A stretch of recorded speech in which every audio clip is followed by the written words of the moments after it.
Pretty Timmy and T, yeah, we raising the bar. Every sip's an adventure, we shooting for stars. Cut those wheels, take the scene, now we gliding in style. From the vineyards to the lounge, we redefining the mile. 4092 the base, where the legends reside. Mixing vibes, not just drinks, it's the culture we provide. Tuesday, libations, Wednesday, we scrutinize. Catch the flavor, feel the energy, we on the rise. Let's have a toast for the real ones. Let's have a toast for the real. Let's have a toast for the real ones. Let's have a toast for the real. Let's have a toast for the real ones. Let's have a toast for the real. Let's have a toast for the real. Yeah. Have a toast for the real ones. Have a toast for the real.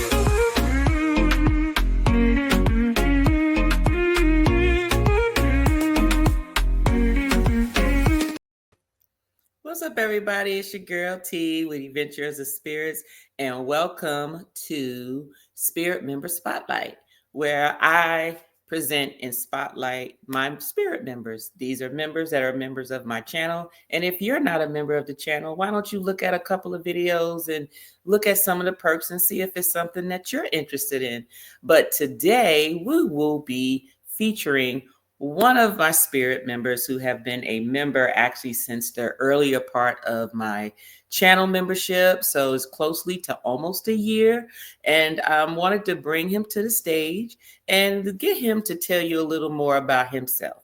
Some of you know him already, some of you may not, but even if you do know him, maybe you may not know him as well, but we're going to find out a little more about him. So just to give him a little introduction, he has multiple channels, primarily finance. If there's anything about rewards, about credits, about just life events that's going on, investing, and how to travel, not on your own dime, but on someone else's dime, from spending your dime someplace else. So with that stated, I'm going to bring to the stage Mr.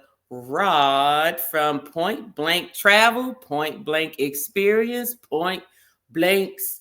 Lord have mercy. I'm going to let him tell you about all his channels, okay? Because he got a little too many for me to even remember, but PBT in the house. Hey, thank you, Tanya. What's up? How you doing? I'm good. And it's an honor. And thank you for inviting me to be a part of this. It's definitely special. It's always an honor when someone asks me to come to their channel. And I've yet to say no because it just let me know people think, somewhat highly of me or whatever. And it's just a pleasure to be here, man. I've been preparing all day. I don't know what I'm preparing for. I don't even know what questions you have.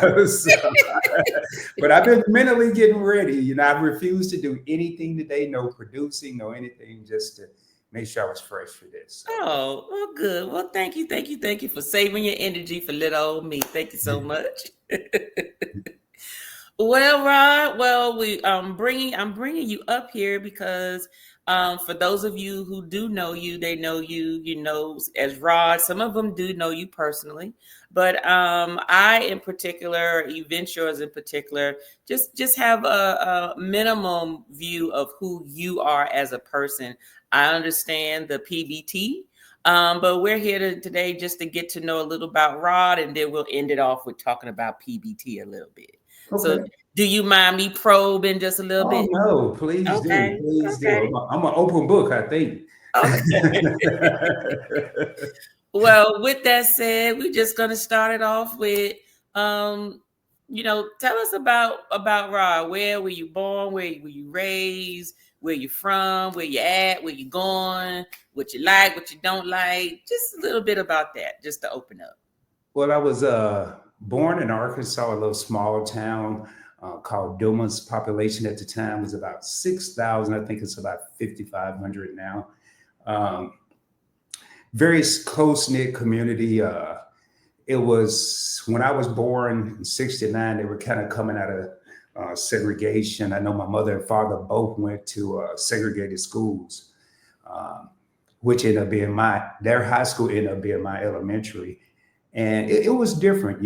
I'm so thankful that I was raised with a Southern upbringing because a lot of people, I've had people, especially in my Navy days, they always thought I was from somewhere different. I've heard, until I talked, because they could hear the accent, but I've heard New York, I've heard Miami, I've heard LA, I've heard everywhere, but I never heard Arkansas. Um, and I was raised, and my mother raised, well, by both parents, but my mother had the biggest influence with my younger brother and I, of just, hey, I really don't think y'all should be here. I think it's much more to the world and life in other places, because she had spent her entire year in entire life in Arkansas. So did some things. I went to college. Let me rephrase. I attended college, but I didn't go to class after I graduated high school because I was tired of school, and my mother had high expectations. She was in the school system. She was an educator, and a C was like the end of the world. A B, you're gonna have a good conversation, and A, you could do whatever you wanted to do. And it kind of, I was just tired, and I was like, nope, well, don't want to do that. So I went to school for a year, and then after that, I decided to. My father had told me once upon a time that I had a lot of book sense, no common sense. So I decided to give me a little common sense. And I thought he meant in the streets because that's where he was, So I kind of got in the streets a little bit, and that didn't work out too well. And it was amazing because when I was in college, I had to take ROTC. It was required for all males. I went to a HBCU, the University of Arkansas at Pine Bluff. Yeah. And I told him, you can just give me an F. If I wanted to join the military, I would have went to the recruiter. I want to go to college. And lo and behold, a couple of years later, here I am joining the Navy. And it was a shell shocker because I went from Mr. Popular in Arkansas to Mr. A face in the crowd in California because I moved to San Diego. I got stationed in San Diego. Mm-hmm. And that was, when I first joined the Navy, if I could equate it to anything, because my father was a lieutenant at a prison in Arkansas. When I first got to the ship, I felt like I was walking into a lockdown. I mean, it was similar. You had to prove yourself. People tested you. I got into an early fight, probably after being there about a little over a week with some big old guy. For whatever reason, I still to this day don't know. We're the best of friends now. Y'all best friend. Yeah, well, I mean, we were friends even back then. Not best friends. We were real close. Did you whoop him though, bro? Did you win or lose? Well, we didn't fight that long. I just choked him, like grabbed his shirt collar real quick because I was a lot smaller. He was like 6'4". I was like 5'11", 160 pounds. He was about 230. Oh, I just choked him real quick, and then I jumped back, and then this other big dude got between us and threatened him. So I'm gonna say I won because he didn't get to touch me, but it was no blow. Okay. But and then it occurred to me. That's when I had probably about 6 months, a year after being in California. I said, "Wow," and I started telling people the most dangerous thing you can have is a country boy that can survive in a city. Because most of you city guys can't go to where I'm from in Arkansas and stay there alone because there's nothing to do. You'd be bored out of your mind. There is no Six Flags. There is no pro football team. Our entertainment was standing on the corners talking smack. So once I got that mindset, I was like, yeah, man, this California stuff may be all right. And then everything just started happening. The Navy, what I was totally against, ended up being the best decision I ever made in my life. And I would tell anybody now, if you have a child, you're a parent or a guardian, or even if you're a young man or woman, I'm still alive. I don't think this is a ghost on the screen. And I did 20 years in the military. Pretty Timmy did 30, if I'm not mistaken, correct? Mm-hmm. And he'd be on the screen with Tanya. So people always look at the glass being half empty and saying, hey, I don't want my kid in a war. I don't want my kid to lose their life. But look at the glass as being half full. Yeah. What about your kid getting free education? What about your kid getting life insurance? You don't have to worry about that. What about your kid having medical? You don't have to pay for that anymore. What about your kid flying you to Hawaii or Japan and you never thought you'd go there? Look at the glass being half full. So basically, Rod, in a nutshell, I'm very complex. My mind is like 2 or 3 computers. I'm always thinking. even when it look like I'm relaxing, I'm still thinking. But I'm just a laid back, chill guy. And a lot of people think I'm turned up all the time or cocky. I'm more confident and laid back. I'm not really turned up and cocky. And I think people saw that on the Media Night Cruise. It's just Oh, I'm okay. pretty chill. I'll get in the cut. I mean, I'll talk. I'll have fun. But and now that I quit partaking in beverages, it, it's really not as fun. I mean, Now it you know. is. I'm sorry. Now you know they have a. I saw this and I don't know how true this is, but I'm just gonna try just to see what it is. But I got to research it because I don't know. They putting something in there. I don't know what they putting. They probably putting some Diddy juice in there. But they have this non-alcohol, like no alcohol, no nothing, like cocktail type mixture that gives you the effect as if you were drinking alcohol, but no alcohol. So I'm like, well, y'all putting something up in there. No, I'll tell you, I think I might pass on that. They might have some fentanyl over there. So, Exactly. I'm like, what no, y'all putting I in don't like there? light Cause stuff. talking about all the effects of drinking alcohol, but without the alcohol. And I'm like, you putting something in there for somebody to feel that way. No, I don't like. Once I realized as a young kid what artificial flavors meant, I didn't like that. I don't like equal and splendor. I want sugar. I don't like light stuff. Give me the real deal or nothing, you know. Right, And right. it's been cool though. The only thing I can't figure out, um, I've actually enjoyed not drinking. Being Okay. a party animal in the military and the Navy, and then continuing the tradition once I retired, it's been kind of different. The only thing I can't figure out is where's my money going? Because the money that I was spending on that, I'm yet to see it anywhere else. I don't know. Well, dang, how much money was you spending on it? Well, I was drinking Remy Martin or Cavassier, and Oh, okay. yeah, and just depending on what stage of my life I was in. You know, if I was like if in the Navy, if I knew I was about to go out to sea on Monday, on Sunday, boy, I was 3 sheets in a wind because I knew I Oh, was going to be gone a week or two. But and then and I may share it during this interview. I may share the whole stop sign that caused everything, but it's been cool. It's been cool. I lost a lot of weight, which mhm. kind of feel like I'm back in college or some high school. But Okay. So uh, you been working out too? no, I ain't have to. Just quitting drinking. And well, I Okay. said I was gonna go to Walmart to buy me some dumbbells. I'm gonna start off slow, not Well, you know what? Get the kettlebells the instead. kettlebell.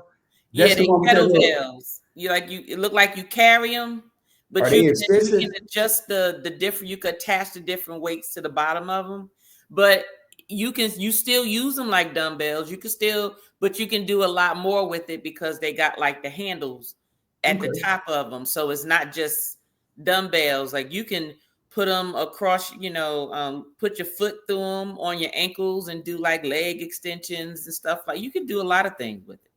Oh, okay. I'm gonna have to check Yeah. that out. Yeah, I do want to. I was walking, um, and I kind of stopped there because it got cold. It But got I was, cold. You well, don't yeah. have a treadmill? No. I had one. I never used it. Um, Oh, in my previous relationship. But nah, and I swore when I got out to Navy I wasn't going to work out, but that's not really smart. You need to do something. If you it's gotta keep nothing, your joints moving. yeah. Well, my thing was if I didn't sweat, I didn't feel like I was doing anything. And when you even a treadmill or walking around my neighborhood, I'm not sweating. I'm just Yeah, as basically, long as you moving, that's all yeah, that matters. Because I yeah. mean, the sweat. I mean, you're not trying to lose weight. You just trying to keep your body from when you get up from sitting down. You ain't gotta be like, ugh. Yeah, I feel like I You know. lost some of my muscle mass with the weight loss. So Yeah, you need. yeah, Yeah, that's what you just keep do your strengthening and stuff. yeah, I got to Just get my 3 pack back in. I never had a you 6 pack. said your what? Your My three three pack. pack. I got to get it back, man. Or maybe 2 pack, whatever I had, I got to get it back. Yeah. So, Oh God. Boy, so so military, mhm. and you from Arkansas. That's what I call Arkansas, Arkansas. Mhm. And so you said the only thing that that you did folks could do in Kansas was stand on the corner and talk smack. Cause that's what got you in that fight. No. We did more than that. I played sports. I played football, basketball up until a certain point. Okay. But as I got older and didn't do any of those things, you may have a girlfriend that you go and visit their home, but at the end of the day, in my hometown, I don't know too many people that can't. Like when I got to California, it was some old school guy, and they were playing the dozens. I was like, "Hey, I want to get here." They like, "Look here, little man." And I Right. was Little like whippersnapper. 19. Yeah, yeah, you ain't ready for this. And I tore that guy apart because I had been doing this since I was like 14. Oh, Yeah, playing the dozens or talking smack. That's why you'll hear me say stuff on my channels. It's because that's how I was used to do it. Now, some of the stuff just come up. I don't know where it come from. And then I can't even remember it unless I go watch the video, which I never watch my live streams. no. No. Only time I'll watch them is if I'm replaying it, trying to maybe find a clip or something. Mm-hmm. But lately I have been, but typically I wouldn't. But lately I have been, and it's amazing all the people that have been through it, all that. But yeah, the growing up in Arkansas and then going to California, that was eye opening. Then I had no idea how big a Navy ship would be. I don't know what I thought, but What you thought you was gonna be on a speedboat or something? I don't know. I thought maybe like a little yacht or something. I don't know what I thought, man. It was big. It's big or bigger than a cruise ship, wasn't it? The aircraft carriers are the ship I was on.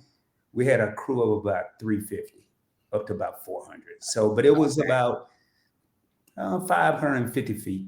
It was pretty long, but a lot faster than a cruise ship. A lot more, but it's nothing to do. And I don't know. For the longest, like I was against cruising, but going back to the military, it's still a guy. He texted me yesterday that I met in 1994. And we were stationed together. And he is working in Texas, but still has a home in California. And he came out a couple years ago, stayed with me a month or two. And we're still 30 years later, 30 plus years later, 31 years. We're still cool. It's just like we just met, Okay. So I like that. The camaraderie, it's just a lot of positive to it. So, I mean, I'm not here to have anyone join anything, but I ran out of options, and I'm glad that was the last option left. So okay. Well, my nephew is in the Navy. He's been in the Navy now for 4 or 5 years now. IT posted based out of San Diego. So that's where they sent him when he first went. He's let me see, is he still there or is he? No, I think he's over in no, he's not over in Spain. My stepdaughter's in Spain. She's in Spain right now. He's somewhere overseas. I forgot because he came back from, where did he go?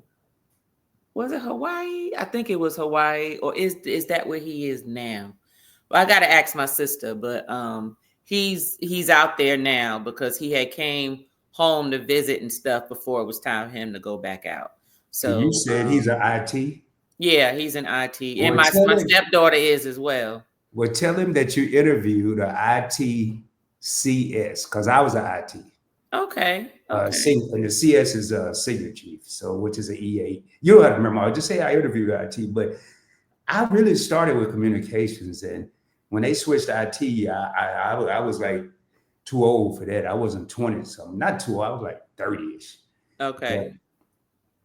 But, when I got promoted, they was like, "Oh man, you run the internet." I said, "Nope. My motto is I manage the people that manage the systems. I have no idea what I'm doing."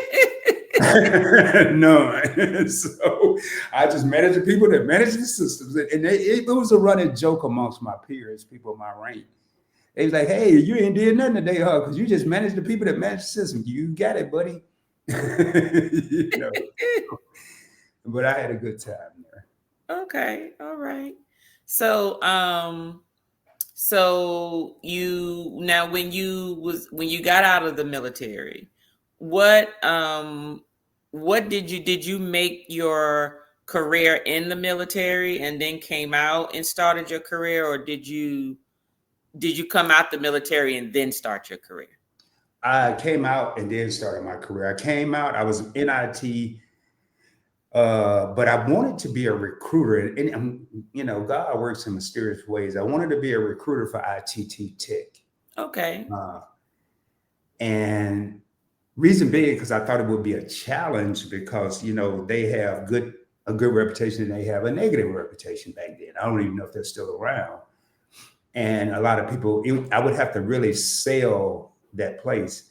Mm-hmm. And I had worked in sales with the military. So anyway, I said, well, man, if I need to get a tough job, let me try the car business. I always wanted to be a car salesman. And I didn't know all the rules. I didn't know if you didn't sell a car, you didn't get paid. I'm used to getting paid whether I work or not in the military, Mm-hmm. So I went, they interviewed me and I was being Rod. I was being borderline cocky. And I don't even know why. I think it was just my military oozing out into the civilian sector. In the military, you go to a meeting, you're cursing, you're talking smack, right up my alley. But and this guy said, "You ready to sell some cars?" I said, "I can sell anything. I'm ready to sell whatever." I didn't know he was the second in command. He was a general sales manager. And so I had a couple of weeks where I didn't get paid. You got paid every Friday. Mm-hmm. And I didn't get paid anything because I didn't sell anything. And I said, well, I got to learn this. And I learned it. I got promoted to the internet department where I took appointments. All my people called in. I make an appointment instead of standing out on the lot. A year later, I got promoted to internet sales director where I ran the internet department. Then a guy got sick. So I got, it was still a promotion, promoted to new car sales manager. And then I was promoted to new car sales director. So I ran the entire new car department at a major Chevrolet dealership, like the third or fifth largest in the country. So, Okay. and it was interesting. It was new, and I like learning new stuff. You'll hear me on my channels tell people, do I sit up and read a book every day? No. But do I try to learn something every day? Yes. And even if it's 15 to 30 minutes, and for the people in the back that's watching this, it's much easier to learn now than when I was a kid. When I was a kid, you had a couple of choices. You read a book, you went to the library. Yep. If you could get to the library. Right. That part. Or you read an encyclopedia if your parents had a couple $1,000s to get a set. So, I think everybody had that, or they just got it and just never paid for it. Yeah. Or got on that payment plan, they probably still pay for it. Let me tell you, that encyclopedia book, that encyclopedia, what do you call it? The encyclopedia series. Man, I remember back in elementary school having to write, you get your vocabulary words. You had to read the vocabulary words, look up the definition so you understood the meaning. Then you had to write a sentence with the word so they knew you knew how to apply the word. I would look up those sentences inside the encyclopedia because the encyclopedia had the words and it had a definition, and then it gave you some sentences depending on whether you use it as a noun or adjective or adverb, whatever. And man, when I said, they got sentences in here.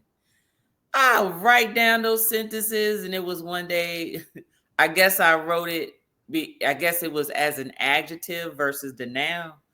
And my teacher, I got caught, and my teacher said, "You didn't write this sentence." Yes, I did. She said, "No, you didn't. Where did you write this sentence from?" And there was like another word in the sentence. She said, "If you wrote it, what does this other word mean?" And I was just like, I don't know. And that was just me being lazy. I could have wrote it, but it was just so much easier just to hurry up because I wanted to go outside and play. But you couldn't have did that with my mother. Encyclopedias was the bomb, though. My mother, first of all, my brother and I, we taught ourselves how to play chess by reading the encyclopedia. Really? We read it and which piece it moved this way and that way. And we were probably 11 and 8. I'm 3 years older than him, and we taught her, and we asked our mom for a chessboard, and she's like, "Y'all don't even know how to play." And we were like, "Yeah, we do." And she said, "I tell you what, if I buy it and y'all can't play, we will have a problem." And we played it every day. But with her, she would tell you, turn off the TV, go get an encyclopedia, read about whatever you want to read about it, and you're gonna come in here and tell me about it. But she was cheating because you had to give her the encyclopedia. She didn't know what we were talking about either. We had to give her the book. So whatever we said, she just read the book. I'm like, man, you don't even know either. But I wasn't bold enough to tell her that, So it was just a trip, man. Just the whole growing up. I was just talking about that the other day, how, I can't fathom the thought, even though I lived in this era, I can't fathom the thought of TV without a remote control. Why? Because, I remember walking up and turning the daggone knob and then got to stick a little piece of card in there if the knob got loose, because then it would be like in between channels. But see, they knew what they was doing, and this was my closing argument with the individual I was talking to. Back then, when we did get up and change the channel, it was only 13 channels. And then they graduated till they put another number. Now you got 1,000 channels, man. You have a kid be wore out getting up changing channels. We change channels every 2. We don't even watch commercials anymore. Nope. But guess what? Commercials coming back now, because even when you are going to certain ones, now it's like, okay, yeah, well, you pay for cable or you paying for streaming so you didn't have to get commercials. And it's like, well, they got to pay to be up there, so they got to advertise people to still give you the streaming. Now you gotta pay extra money if you don't want commercials in there. Yep. Yeah, I think even on YouTube, I accidentally, because I was watching so much, I'm like, I don't see any ads, and I had accidentally hit the button to get a week of free Premium? YouTube premium or something. Oh yeah, I got premium. I don't like I don't need to see no ads. Anybody who I watch their channel, they get a certain percentage of my premium. That's how they do that. Yeah. I be wanting to see the ads, because I be wanting to know how many ads they got in, how many are they showing. And I found out it could be 4 on a phone, it could be 3 on a TV, it could be 6 on a computer. It's just all over the place. I may look at premium. So you said you played chess. Played chess. How good are you at chess? Probably not good at all. Now, I haven't played in years.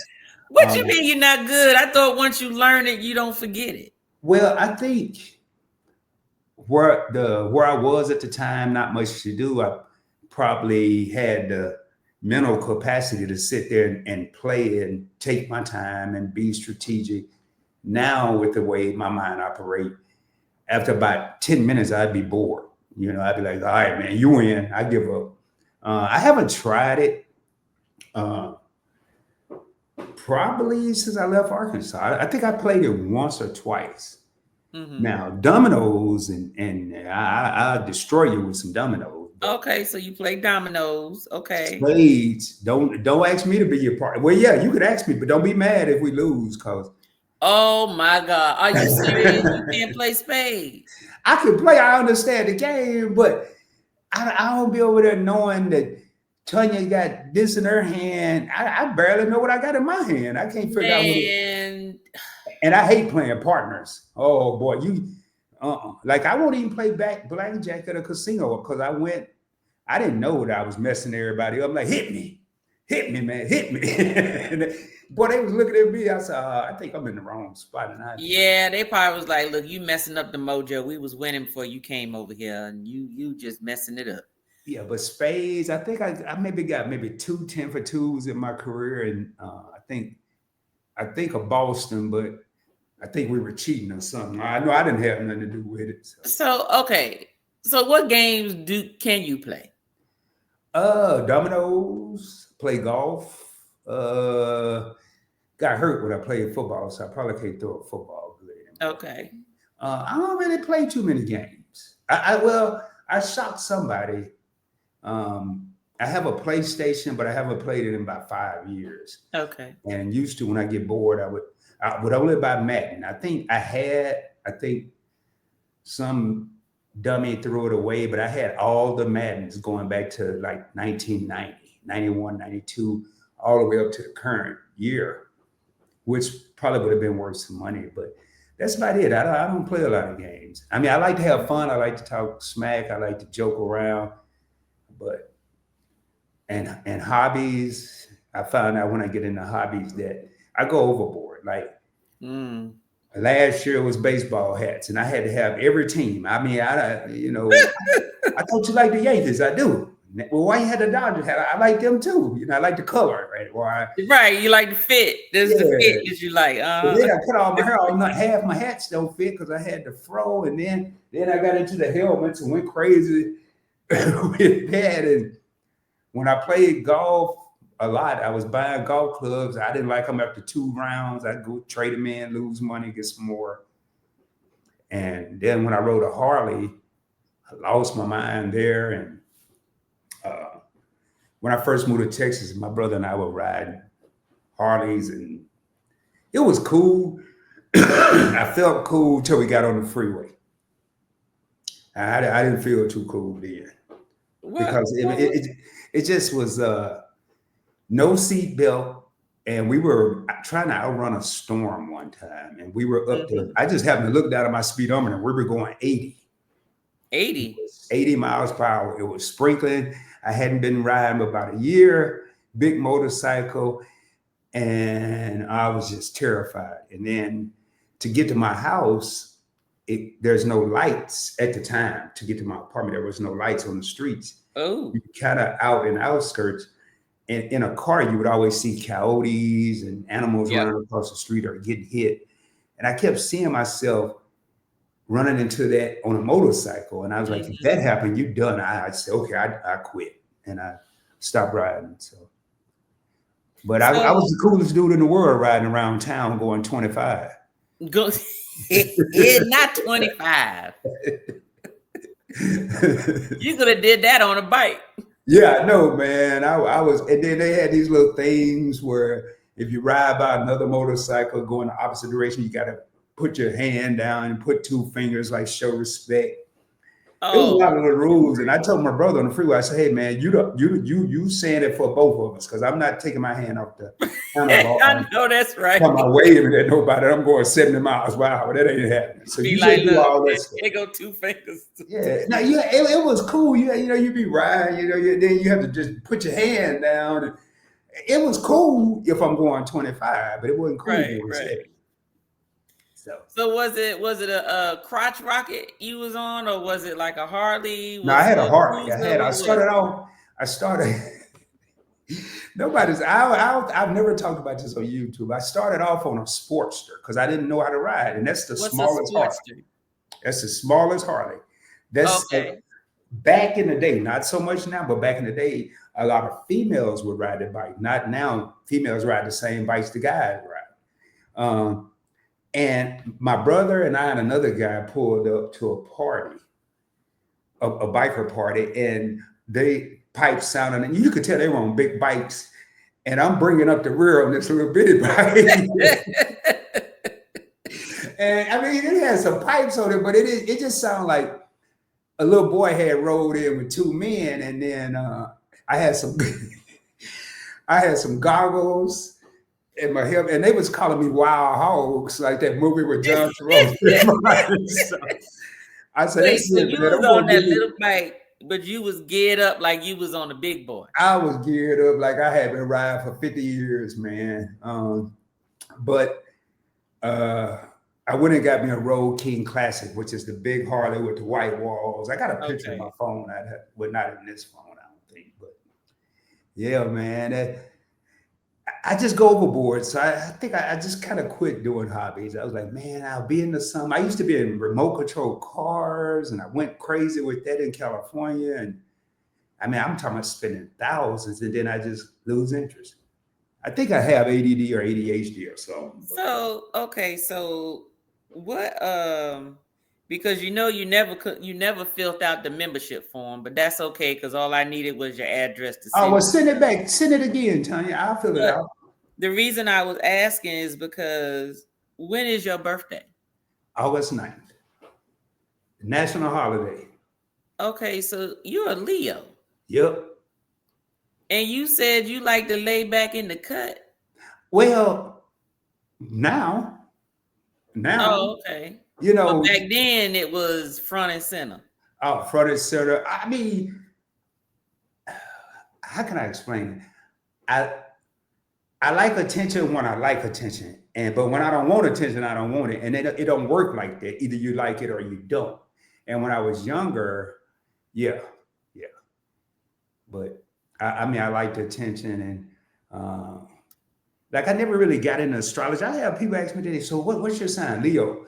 Well, I'm a Cancer. Oh man, what month is that? Because I don't know. I only know my family, my brother, my mother, my father, and myself. Because back in the 70s, they had the mood rings and the fight the power and all this all this zodiac signs and like them little symbols when you do an emoji, like the green with the little a ram, but it looked like, Yeah. I don't even know what the Leo look like. So if somebody send me that, I don't even know. Oh, it's just a lion. It's, I mean, Well, I Leo know is it's a a lion. lion. They got them ones on your phone that's not like a lion. It's like, well, it's supposed to be like the constellation version of it. yeah, something like that. Well, I ain't get to that point. Let me see what it looked like. Yeah, that's why I got now you got me curious. Now, hold on. Oh, okay. So what it looks like is, hold on.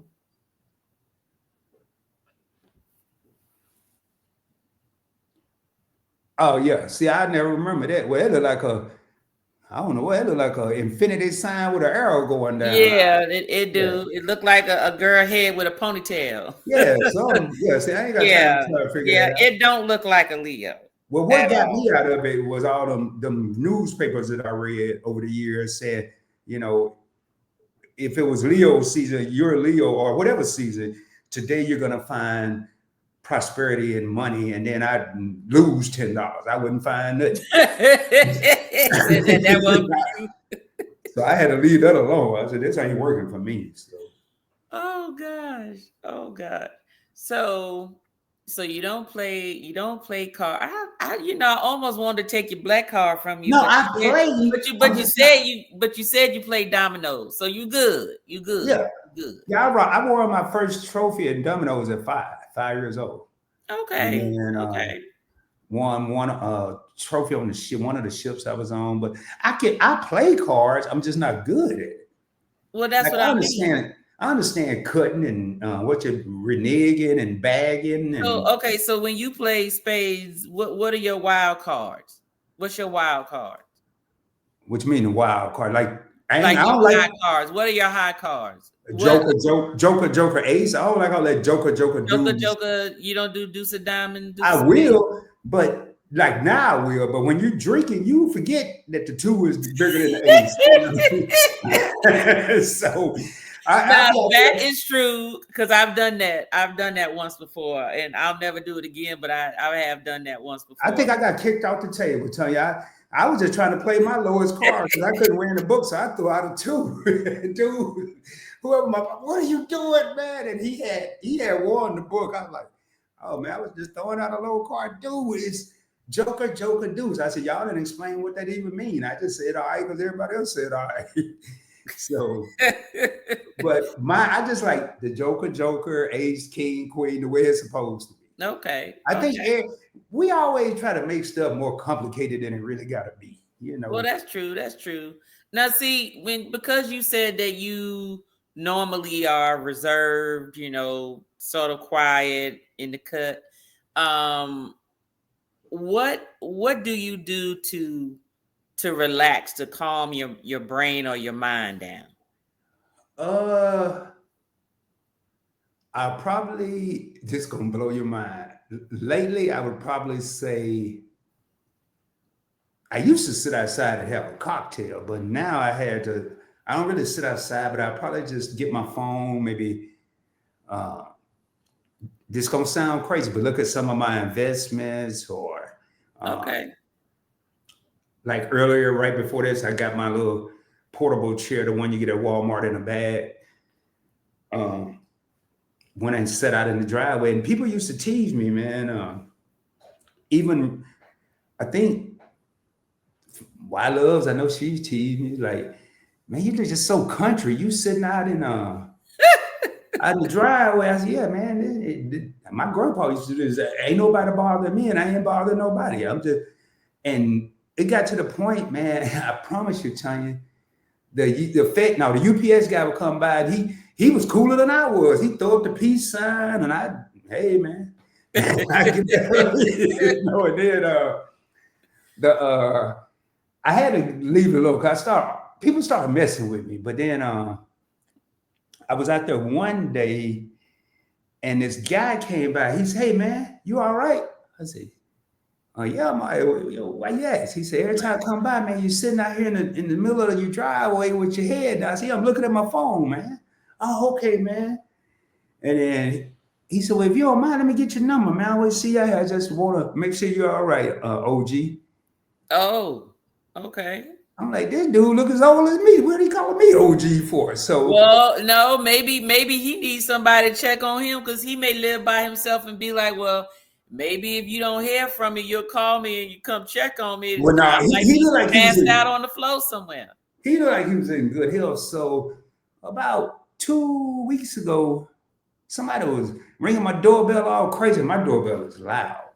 And it'll ring, then it'll do another ring, even though they're not pressing the button. Then they start beating on the door. Man, who is that? I said, well, I don't care. I'm just laying here. I'm just laid on the couch watching TV. I ain't get up. Then I went outside, Tanya, and he said, hey, man, there you are. I said, what you been looking for me? He said, man, I done went to the neighbor's house. They said they see you. They said they see you. And then she wouldn't open the door. And then I came over here and knocked on the door and you didn't answer. I said, man, that was you knocking on my door, man. I thought that was one of them people trying to sell me something, man. I heard you. I just left you out. I just want to make sure you're all right. And then I said, wow, it's really some good people in the world that, want to make sure you're all right. Because there are people, especially if they live by themselves, if they connect with someone else to live by themselves, usually they just really, they keep in touch to be like, okay, I see you. But then it may be a day will be like, okay, I don't see them. Day 2, I don't see them. Day 3, I don't see them. Then they'll start being like, let me just go knock on the door to make sure, everything's okay and stuff. So. Well, what was happening is my life is like a movie, and that's why I probably try to stay in the cut now. If I had a camera crew, y'all wouldn't believe half the stuff that happened to me. But I would go, and I had to tell my neighbors, man, we had a meeting of the minds, but I was the only one doing the talking. I said, if y'all don't see me for a while, I'm either traveling or I'm in the hospital. One of the two. So I went to the hospital, and I don't make no public service announcement. I had it calculated. I said, I'm gonna probably get a blood test. I'm probably gonna get some ultrasound. I should be out in about 4 hours. Cool. Man, they done told me I got to get an ambulance, go to another hospital. Ooh. And then I was there 28 days. 28 days? 28 days of straight television. My God. I was on TV, and so luckily one of the neighbors and I had exchanged numbers. They was like, hey, it's going to be a storm and we haven't seen you in a while. Your car's just out there. I said, man, my car was in the last storm. I ain't got no back window. My front window all cracked up. I don't care about that car. So she went out there and tarped it up. And when I came home almost a month later, I was in an Uber. I forgot where I lived. I'm like, dude, just ride. I'm like, oh man, my house back there. So, but now I found out that the best way for me to unwind is to put the phone down, leave the TV off. If I'm outside, obviously there's no TV. If I'm inside, leave it off or have it on a screensaver and just let my mind chill. But it don't last long because I'll think of something while I'm supposed to be relaxing. Yeah. And do you know they say usually that's the hardest thing to do is like empty your mind. I'm like, Well, it's What is pretty that? easy with Like, some women what you heart. mean empty your mind? Empty your mind, like when they say, they said that's when you're supposed to learn to meditate. And my daughter, she's a hyper thinker all the time. Like, I mean, all day, every day is something going on unless she sleep. And she even dream about stuff. She wake up, tell me what she dreamed about. I'm like, when does your brain shut down? I said that you're probably not getting a good sleep because your brain isn't shutting down.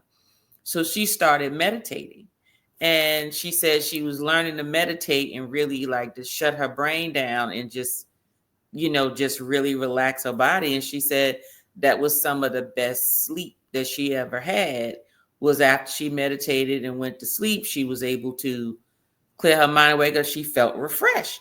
So I don't know, maybe that'll work. I haven't tried it yet because I haven't learned to master to do it.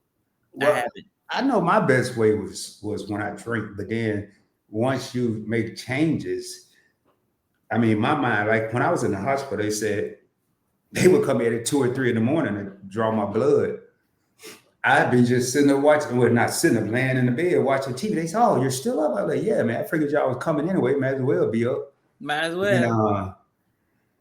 they was like, one time they came in, "We're just checking on you. Do you need anything?" I said, "Well, I didn't, but since y'all in here bugging me, can I get some sherbet?" It's like 4 o'clock in the morning, 3:30, Get and some what?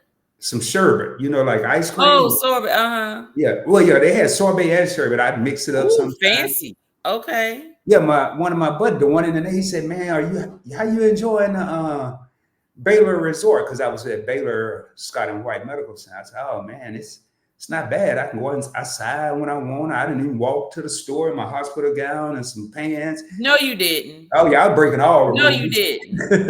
No, you didn't. And don't tell me that you rolled your IV pole down there with you. At the end, I did, but at first, hold up.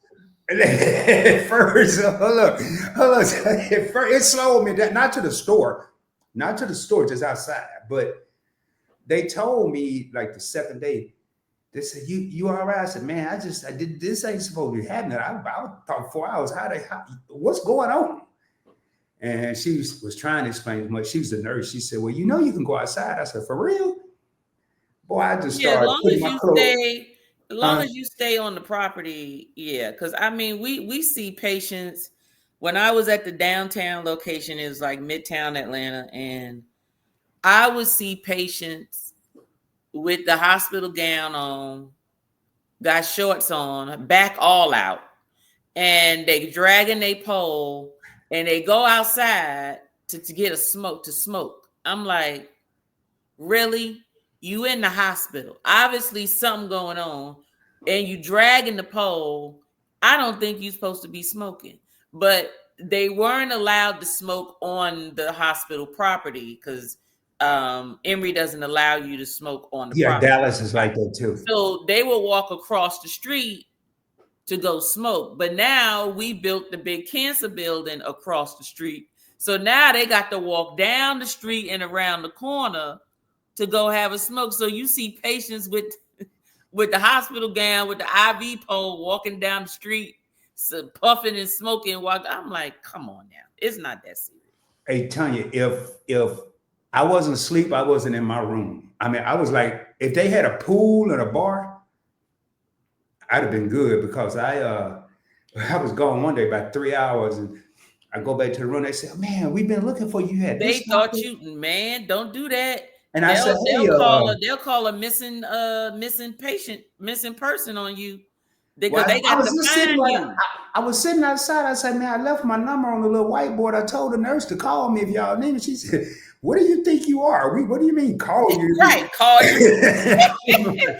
Man, like 3 hours? No, you But can't you be could be out gone. there 2 hours. The cutter, and then Okay, it's yeah, getting they said. supposed to check on you every 2 hours to document, take your vitals and all that great stuff. Now, dude told me Man, to just come in you and thought touch it was a base. hotel? Well, I went in. He said, "Come in and just touch base." I went in, signed myself in, and then bottom line, the next line, signed myself right back out. Went right back outside. It got even better, Tanya.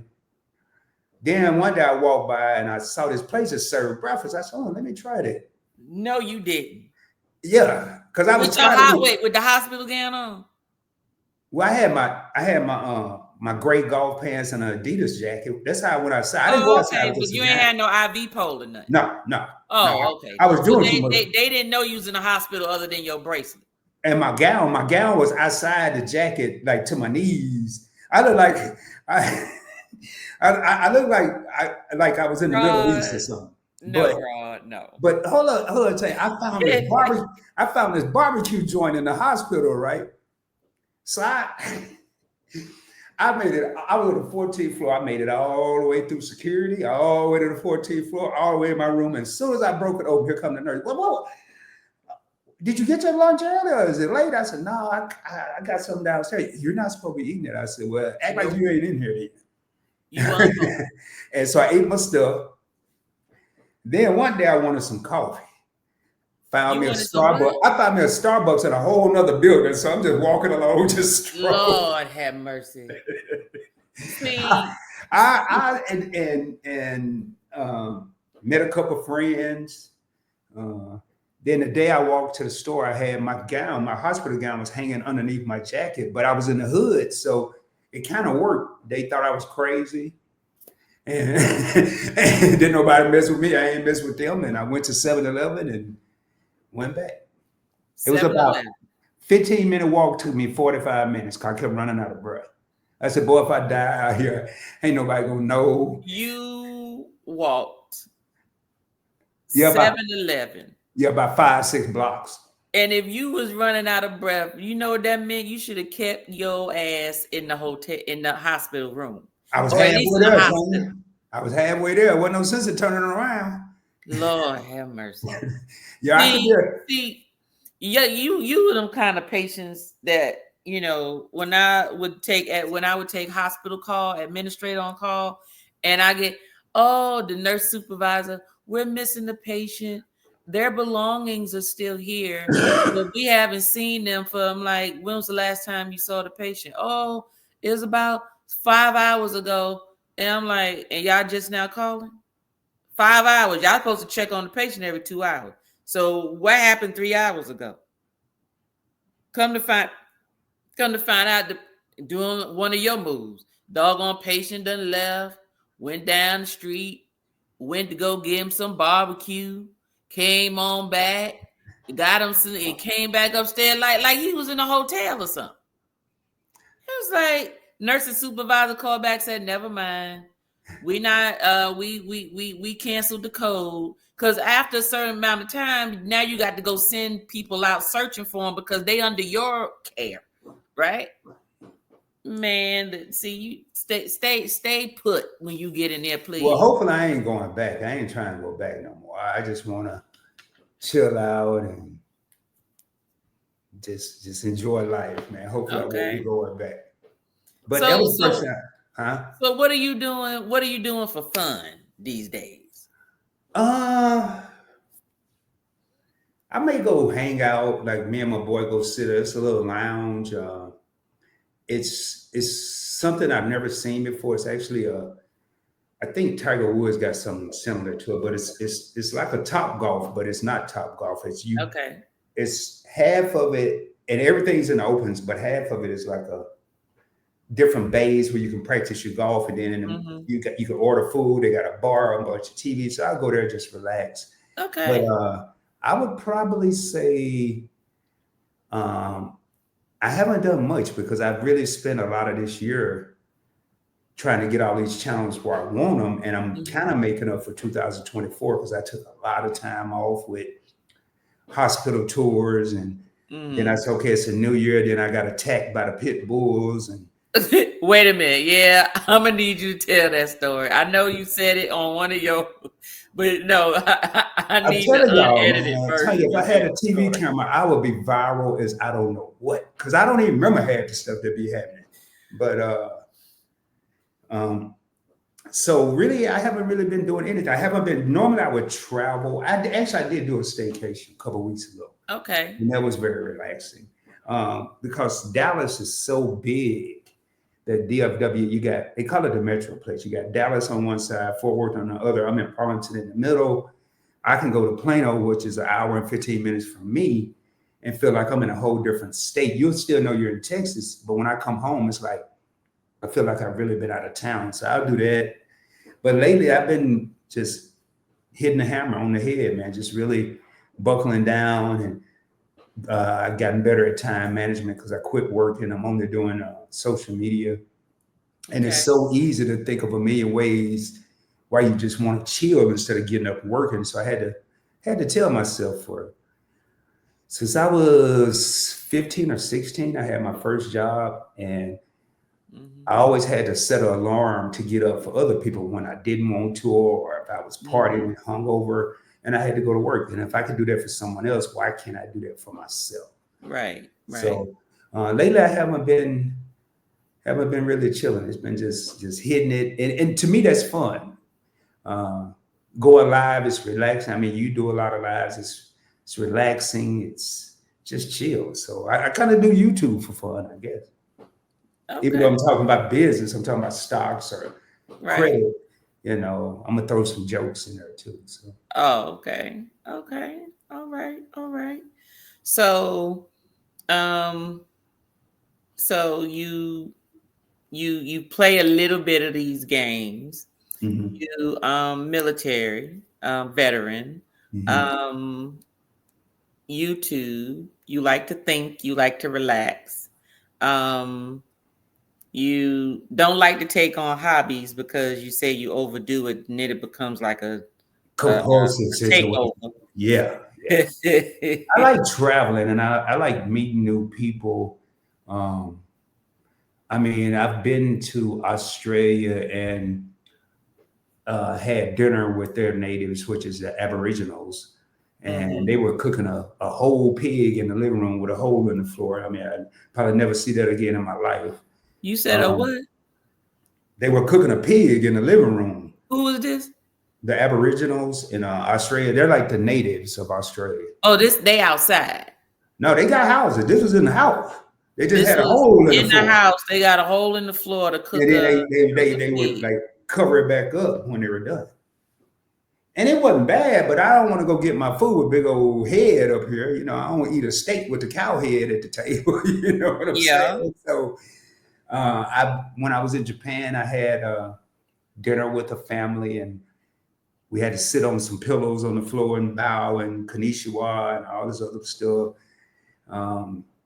So I've done quite a bit, and with that, traveling became super duper fun to me. But since I've been out, that's why I got into points in my life. Like, I got to find a way to travel and not pay for it, because I can't afford going to Australia. I can't afford going to Philippines and Thailand. Everywhere I've ever been, it was free. Well, I mean, we worked while we went there, but I mean, I've been to Dubai 5 times. I've been to Hawaii about 15 times. Ooh, Singapore about 5. Both coasts of Australia. Oh, okay. Now I gotta think Australia in my head because I got a question for you. Go ahead. No, go ahead. Go ahead. Ask so you don't forget. Australia, do they have them big insects over there? Yep. So it's true. Yeah. So how big are them spider things? Like right now on the screen, how big? The body, not the legs, but the body. The biggest one I saw was probably about like that. That's the body, right? No, that's the whole thing. So the body was probably like that. Okay, and then the legs. Yeah. But it's not like no big, like it ain't like this. Well, it will be if you go in what they call the outback, which when I think of the outback, I think of Arkansas out in the country. Okay. In the country, you're going to see more animals because that's their habitat. You're going to see the coyotes, the wolves, the XYZs. Over there, when you go out into the outback, that's where you're going to see the bigger scorpions, the bigger spiders, the bigger. Why? What the hell they eating that's different from where you talking about? Well, it's in the city. It's just like in America. In the city, I see them, but at night because they're nocturnal. But you don't see a bunch of, like where I live right now. They said like in the 70s, this didn't exist. This was all just trees and wilderness. And they came here and built all these houses and ran most of the animals away. Some of them stayed. So I may go outside and in my backyard and hear a coyote out there or something like this. So Yeah. that's why they'll try to go somewhere where they're not in danger. Okay. And so even if those scorpions were in, say, trying to think, Albany, Australia, which is a smaller town, when they put people there, they're going to migrate to a safer place. So that's why when you go out, like I did see some kangaroos, but I think I was more out in that outback, and funny looking animal in person. But They look like they be flexing, like they got, like they be in the they have gym. muscles. Yeah, they have Yeah. little muscles. They almost from here to here Look look like like a human. donkeys, like They look, a human. yeah, from the neck to the abdomen and the Yeah. arms. But from the head, it looked like a horse or a donkey or something. And the bottom, the feet, like bozo. But you talking about boxing and kicking you, they will mess you up. They will fight a person, especially if they have a little kangaroo in the pouch. In the pouch. Yeah. And So only the females got the pouch, or the males got pouch too? I don't know. I don't know. I know I saw it wasn't like cartoons. I always based it on cartoon, but it looked a little different than that. It looked kind of, it's not something I would want to see every day. What you mean? It's like Wait, see, now you're gonna make me look it up. the one I saw, every time it would pop out, it was like it was being born. Like a baby being born. I mean, it wasn't no liquids and fluids and yucky, but it just didn't look like something that was supposed to be happening. See, now you got me. Oh, a kangaroo pouch. Hold on. Now you got me trying to look it up now because you can't answer my question. You said it looked like something that you shouldn't Yeah, and even like over there telling you while you looking that up, like they speak English, but their words don't mean what our words mean. Oh. You see it now? Okay, wait a minute. I'm about to show it. Ooh. Okay. See? Okay, I see what you mean. See? I see what you mean. Okay, hold on. Let me hold up a minute. Everybody probably thought we was gonna be talking about credit and stocks. Man, listen, we ain't gonna be Tripping. talking all about it. We gonna get there, but hold on a minute. I've never done an interview like this. I love it. Hold on a minute. I thought you're right. Like, yeah. Okay, so it's like a hole. Yeah, it's not like a flap. Yeah, in the cartoons and the way we use it, it's like it go all the way across, and they like a flap, like a like they said inside of it. Yeah, look at that, man. Inside they inside like it's like a big. It's like some between the stomach and neck part. Yeah. Yeah, I saw that like, oh no, what is this? Ugh. Mm-hmm.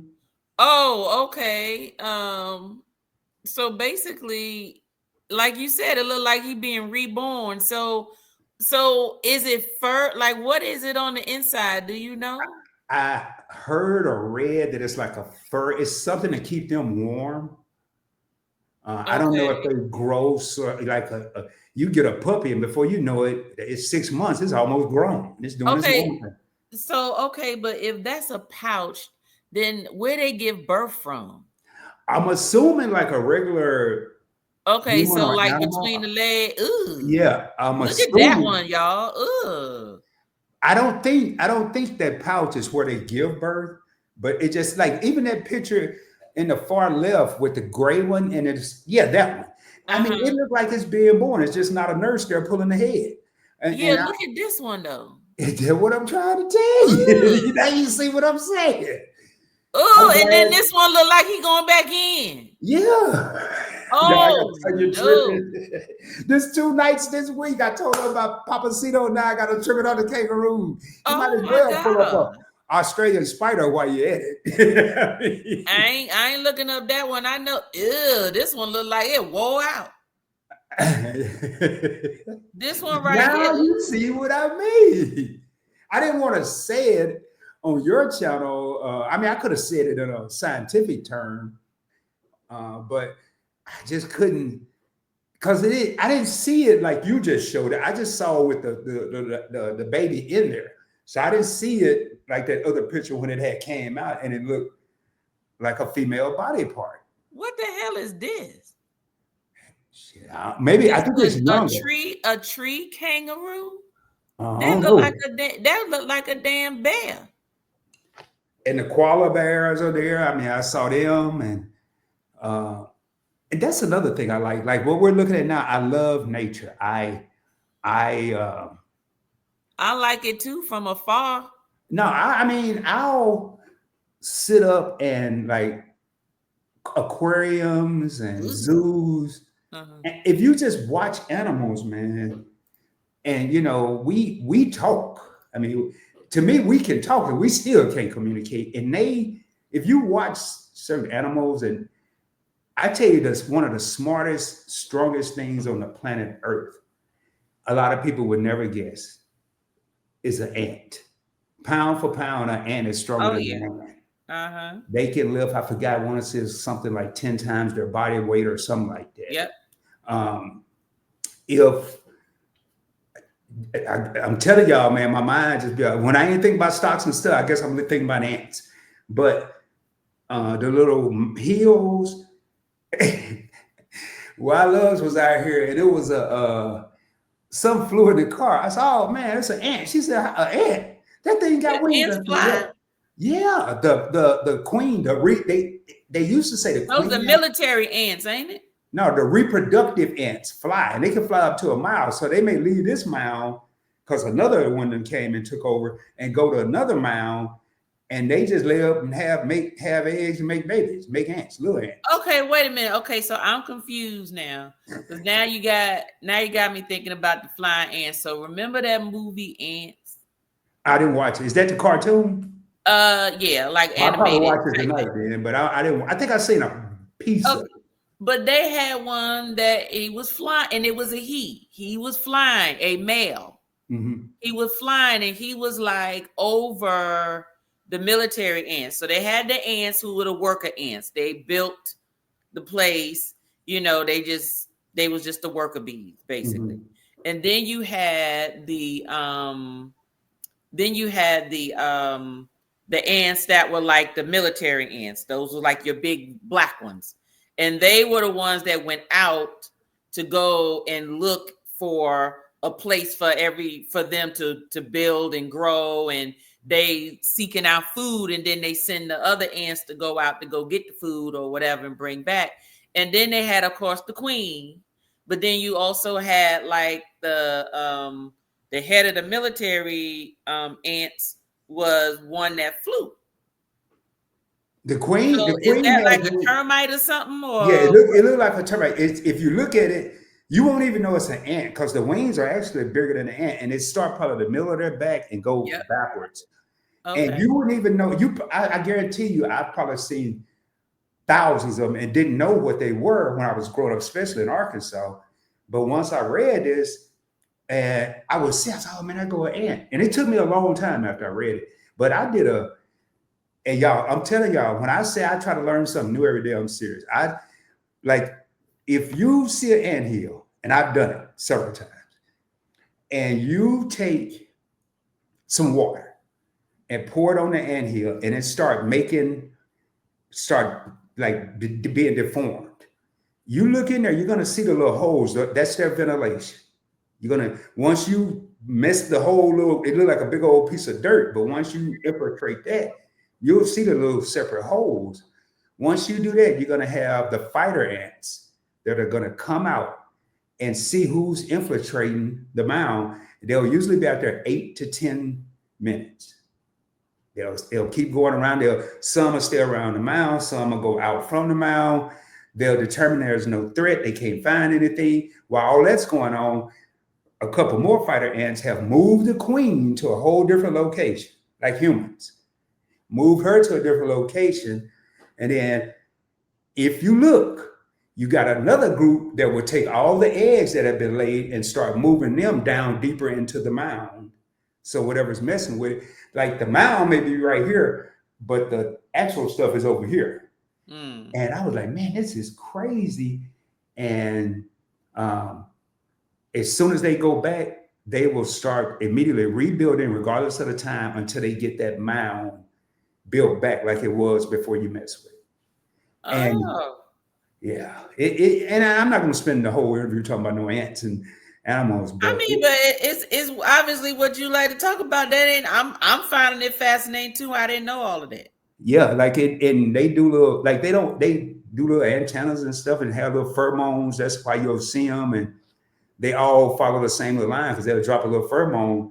But I did it today, man. Y'all don't judge me. I You was did it bored. today. I was bored. I was sitting. No, yesterday I was sitting outside, man, and they was messing with me because I had almost like some slides. I looked down and it's like 12 little ants crawling around my feet. I ain't had no Oh, socks, so I got my spray. I keep some spray, wall spray, it ball wasn't the spray. red ants, was it? Yeah, the big ants. No. Oh, okay. And I looked. I said, man, one of them was on my shoe. So I don't like to mess with. I got my spray. And I didn't kill them, but I just sprayed around a perimeter around me, and then I sprayed. It was some going this way or some going that way, but in between them was a gap. I sprayed right there and it messed up the pheromone. Now they all confused. So what they do, they'll go turn Oh, around now and that's funny. go back where they came from. No, that's funny because I don't even think they know where the hell to come from. Because I seen an ant trail. We had just finished building the house, and maybe about a month or two later, and our daughter loves Krispy Kreme glazed donuts, but the ones you can buy in the store, not in the Krispy Kreme shop. But these were just the ones like in a box that you Yeah, buy like from Kroger the has them out bakery. here. Yeah. Yeah. And she obviously ate some of the donuts and she closed it back. But of course, you know, the box doesn't seal. And they got all that sugar in there. So she sat it on the counter.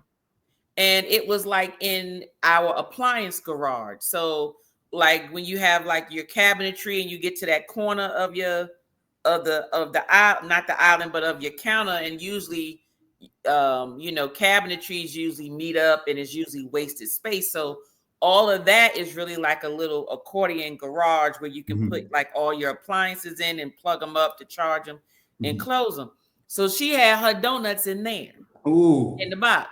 So I'm sitting in the kitchen and I'm like, and I see some black on the wall going from the pantry, going across the wall, over above the sink, all the way over to the other side. I'm like, what the hell is that? So I'm thinking somebody drew because literally they was in a straight form line. So I thought I'm seeing it from a distance because I'm not seeing anything moving, right?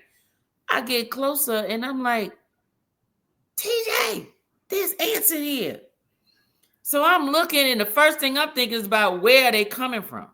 So the first thing I do is look and see where they're going so I can stop because when you see, because you see one going and there was some coming back. So I'm like, okay, they don't found something. And they had like little white specks. They holding the lane coming back. So I look and they in the damn appliance garage. They all up in the box with the donuts, all up in there. TJ gave me the spray, sprayed the donuts. We told our daughter, you ain't got no donuts no more. This the hell you get for leaving it in there like that. You should have put them in the Ziploc bag. We had to take all the appliances out because I wasn't trying to let no straggly ants, but because they're ants, they were all together. Like they weren't scattered. So the key was spray them all at the big part, and then you could just spray the line going down. Exactly. How about they came through this itty bitty hole that was if you put a hole in our pantry, now you're in the garage. So they came from the garage and found obviously either from under the panel or something and found the little tiny hole to come out of. But I'm like, how the hell y'all know about the sugar though? And they tell you it's whatever they use. I don't know if they have noses or what, but they let you know how far they can smell because they were outside and smelled some sugar that's on not the inside of, and I'm home. talking about on the opposite side of the kitchen. It's the stuff they do will blow your mind. I watched a little bug and I said, "Come on, bug, turn around, man." I was trying to help it. And I said, "Man, they gonna get you." It was like 3 of them, and boy, they surrounded that bug. The bug was like 20 times bigger than them. And they just hit him from all angles, kind of like the pit And bull got him. did me, and got him. See, And yeah. before you know it, it was like 20, and then about 40, and then about 50, and then it just was over. Well, you said you like your brain to relax, but you into finance. So how did you get into the finance world? How did you get into that to where you were focusing on telling people about rewards, about investing, about stocks? How did you get into that? Well, I was always good with numbers, and I actually did my YouTube channels, and I've never answered this question this way. I've probably never been asked. I've been asked, but I did Points Blank Travel with the credit first, and then I did Points Blank Finance, which is now investing with Rod second. When I should have did it the other way, because finance, stocks, investing, that's my real passion. Going back to being in Arkansas and everything that I educate people on now, I wasn't privileged to learn it when I was there because my parents didn't have credit cards. My parents didn't have stocks or anything. And they couldn't really tell me anything about it. Most of the people in the town couldn't. I mean, they don't teach it in the schools. So when I got to California, I used to buy the newspaper and throw the whole thing away except the stock portion, and learned the symbols. And I taught myself, I bought Investing for Dummies. I went to the library and it came out with all these books. And I did it old school. I just read, and I hate reading. And I read and I said, okay, I don't understand. The Dow Jones is up and it's up this many points. And they made it sound, and that's why on my channel, I refuse to do it. They made it sound so complicated. Okay, won't you say it's up this much money? Why you guys say it's up 45 points? Why won't you say it's up, the stock is up $4.50 or $45? Don't make it complicated. So anyway, when I did Points Blank Travel, I had received a credit card from American Airlines, and I had no idea of how this whole points and miles thing worked. I know the thing said you use it, you get some points, but then after that, I was lost. So I started watching YouTube and found some, just type American Airlines miles. And then I found these YouTubers and I kind of like what they were doing. I said, man, that's pretty cool. So I'm able to fly for free. And as I watched them, I learned about more credit cards and more credit cards and more credit cards. And one was British and one was Korean. And I said, you know what? And then I found this black guy. I won't say his name, but he's got about 350,000 subscribers now. He does something different, but he started out with credit cards. And I was watching him live one night, and he spent more time talking about how his equipment wasn't working right than he did the points and miles. Like, I can do that. I mean, right. And I went to work, and was the oldest person in my department, and everybody else were in their 20s, and mostly female. I said, man, y'all, I think I'm gonna start me a YouTube channel. You'd have swore I was at the Improv Comedy Club because they just bust out laughing. Oh boy, yeah, right, Rod. I was like, all right, watch. I said, but I need y'all help. No, you don't get no help. I said, I just need to know, what do I need? They said, you need a camera, just use your phone and some lights. Y'all tell nobody, but I went to Walmart and bought me two $5 lamps. It was $10 total. And if you go back to my earlier videos, you will see the shadow from the lights on the wall beside me. That was my lights. And my phone was my camera. And my first video was— And this was Point Blank Travel? Points Blank Travel. The first video was an epic fail. Any sound effect that you could imagine outside happened. It was a 14-minute video. To this day, I knew I was talking about credit cards, points, and miles, but I really don't know what I was talking about. It was no structure. The wind was blowing like I was in a hurricane. Then the plane flew by. Then somebody was mowing the lawn. Then the dogs started barking. Then the birds started chirping. All this happened in 14 minutes. And I started to second guess myself. I say, I don't know about this.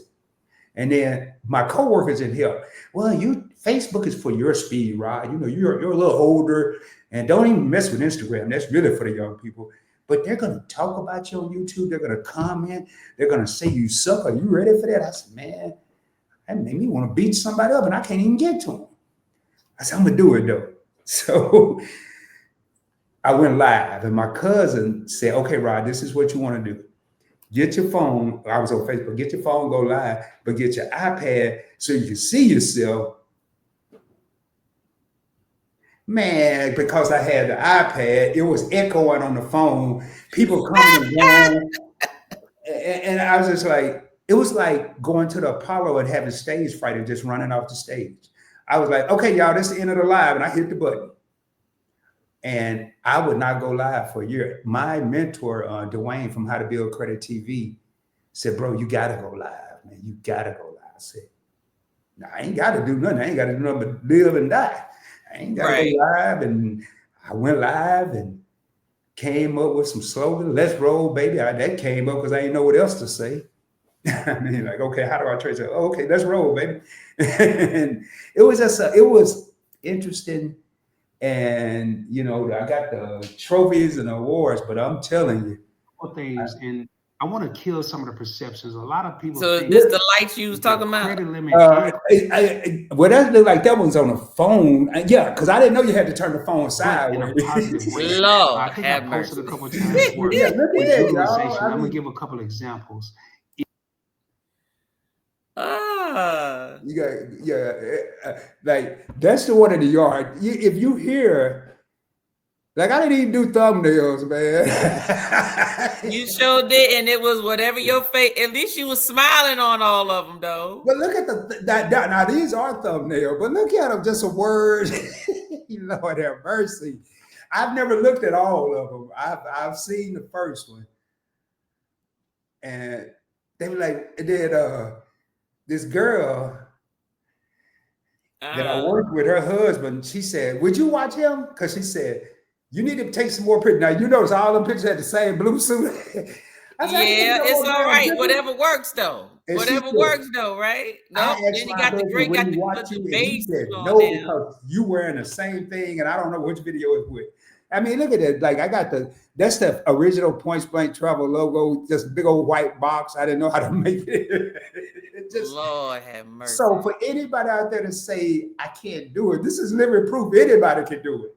Because, I mean, look at that. Look at that. Evolving. Just evolving. Look, y'all. And still didn't know how to take all that background out, but I got it, though, eventually. Eventually. Now I can do a thumbnail in probably 5 minutes. Back then, it took me about an hour just to come up with that junk, y'all. Just so. Well, you know what they say, once you get like a format, all you do is just revise the format, maybe like replace whatever the picture, but just keep your format and your fonts and stuff, and it works. What's crazy is I still have most of those thumbnails on my Canva, unless I've changed it. Like that one, if you go back down, Tanya, that right there. That Capital One product change, it's got 11,000 views. And look at that thumbnail. Look at that.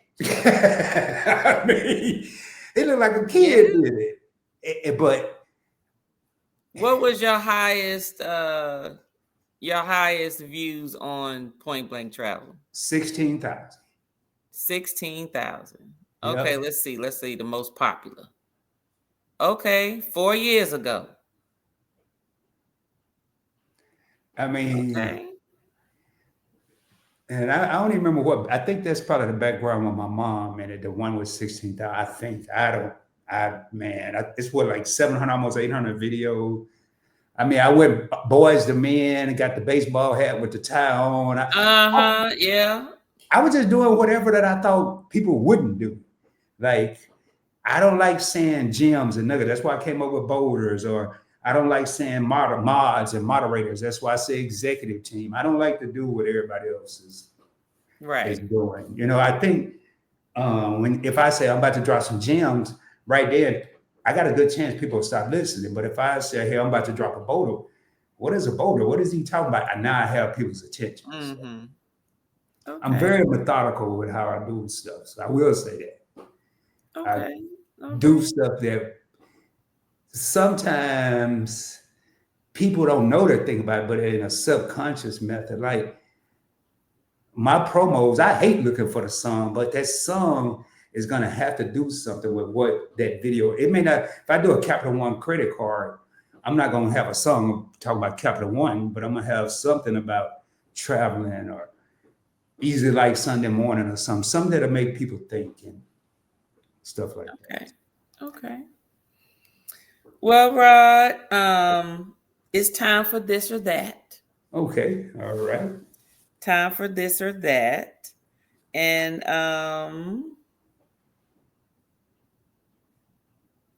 hold on. Oh, wait a minute. Mhm. I had one more question, That's two fine. more questions. Now I'm being nosy. You have any children? Yeah, I have two daughters. My oldest, we actually had a show together on the Points Blank Experience. She's 37. Uh, she's in Arkansas and kind of like a mini me. Sometimes she's a mini me and sometimes she's a mini her mom. But we just talked the other day, a couple of days ago, and she's something else, man. She's like, I mean, like my twin. And Mm, then my youngest daughter, who wasn't planned, obviously, is 10 years younger. So she's getting ready to be 27 in October, or 9.5 okay. years. And both of them have children. The youngest daughter is married, the oldest is engaged. She Mm-hmm. has a son that's about to graduate next year. And then I have my youngest daughter has a boy and a girl. So, Okay. How do they feel about you being on YouTube?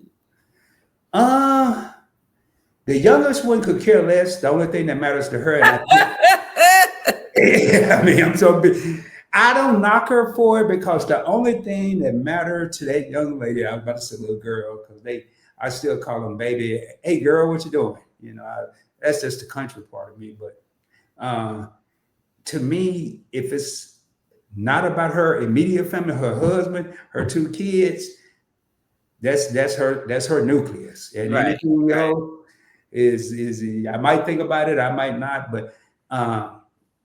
I don't know, but I know my oldest, she said YouTube was a little too much. Like it could get messy.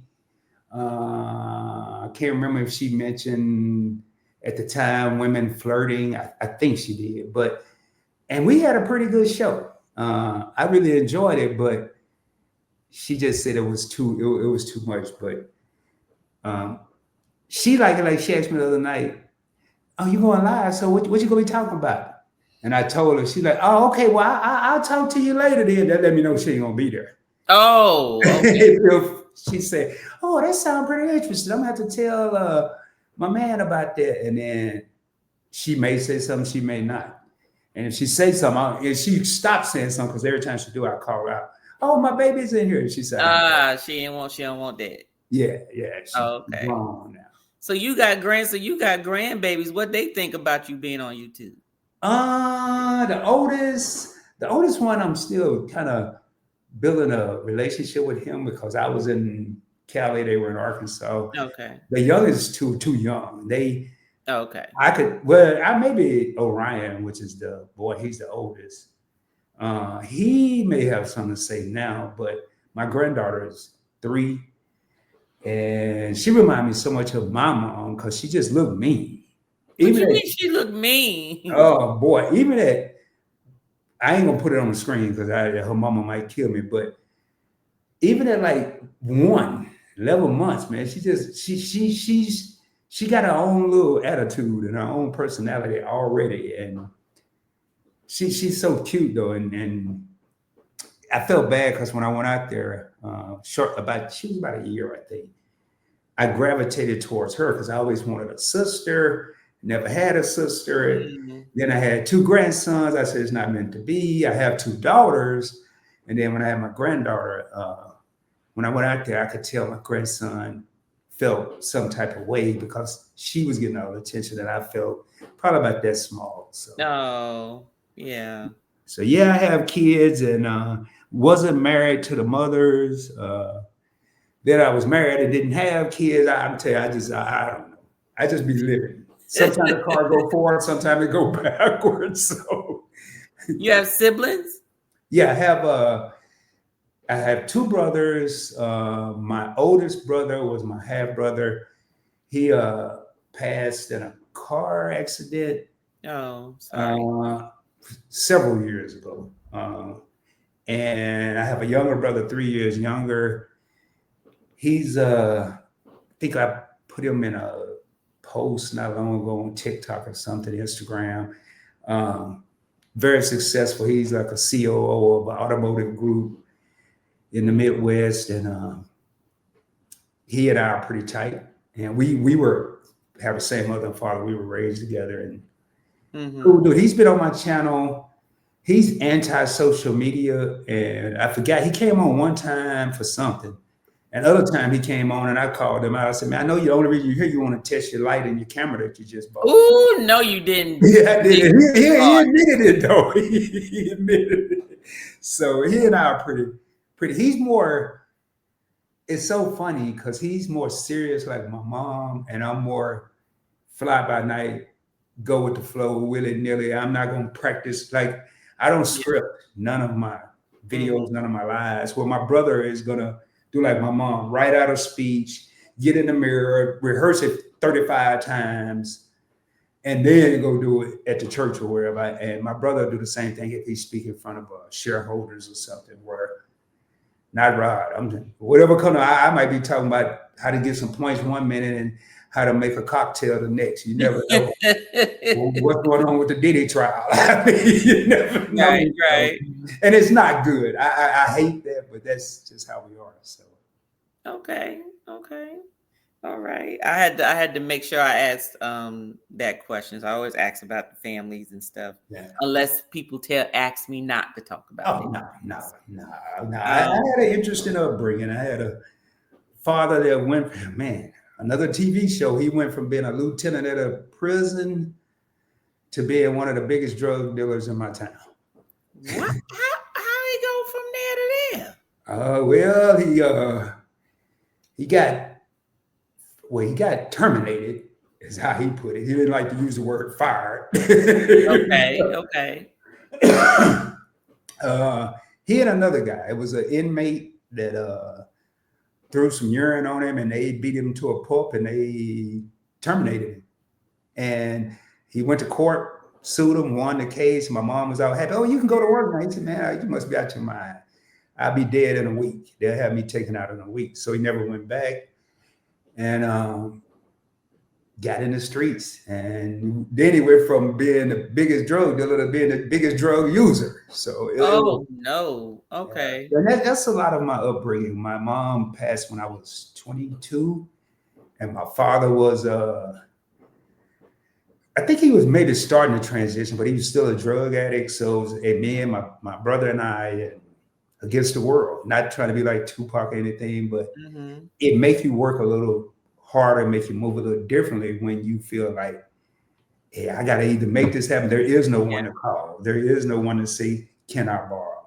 Or I need. So that's what made me get into one of the things made me get into investing too, to just have, well, if I need it, I gotta go look in the mirror. And that's right. For me. So that's right. Okay. You're right about that. Yeah. I think what was it? One of the trying to remember who it was. I think it was 50 Cent. He says a lot of this. That's a smart man. He said, I think one of the guys in his camp, who was trying to make it, just took some time off. The guy said he was depressed or whatever. And 50 Cent said depression is a luxury because, when you got to eat, who feeding you? When you gotta go put a roof over your head, who doing it? You can't take a day off and just be like, oh, who's paying your bills? Who's doing whatever? He said, and that's just how he's lived, because if he don't have anyone to go to and you're all you got, you don't know how not to make it. You make it happen.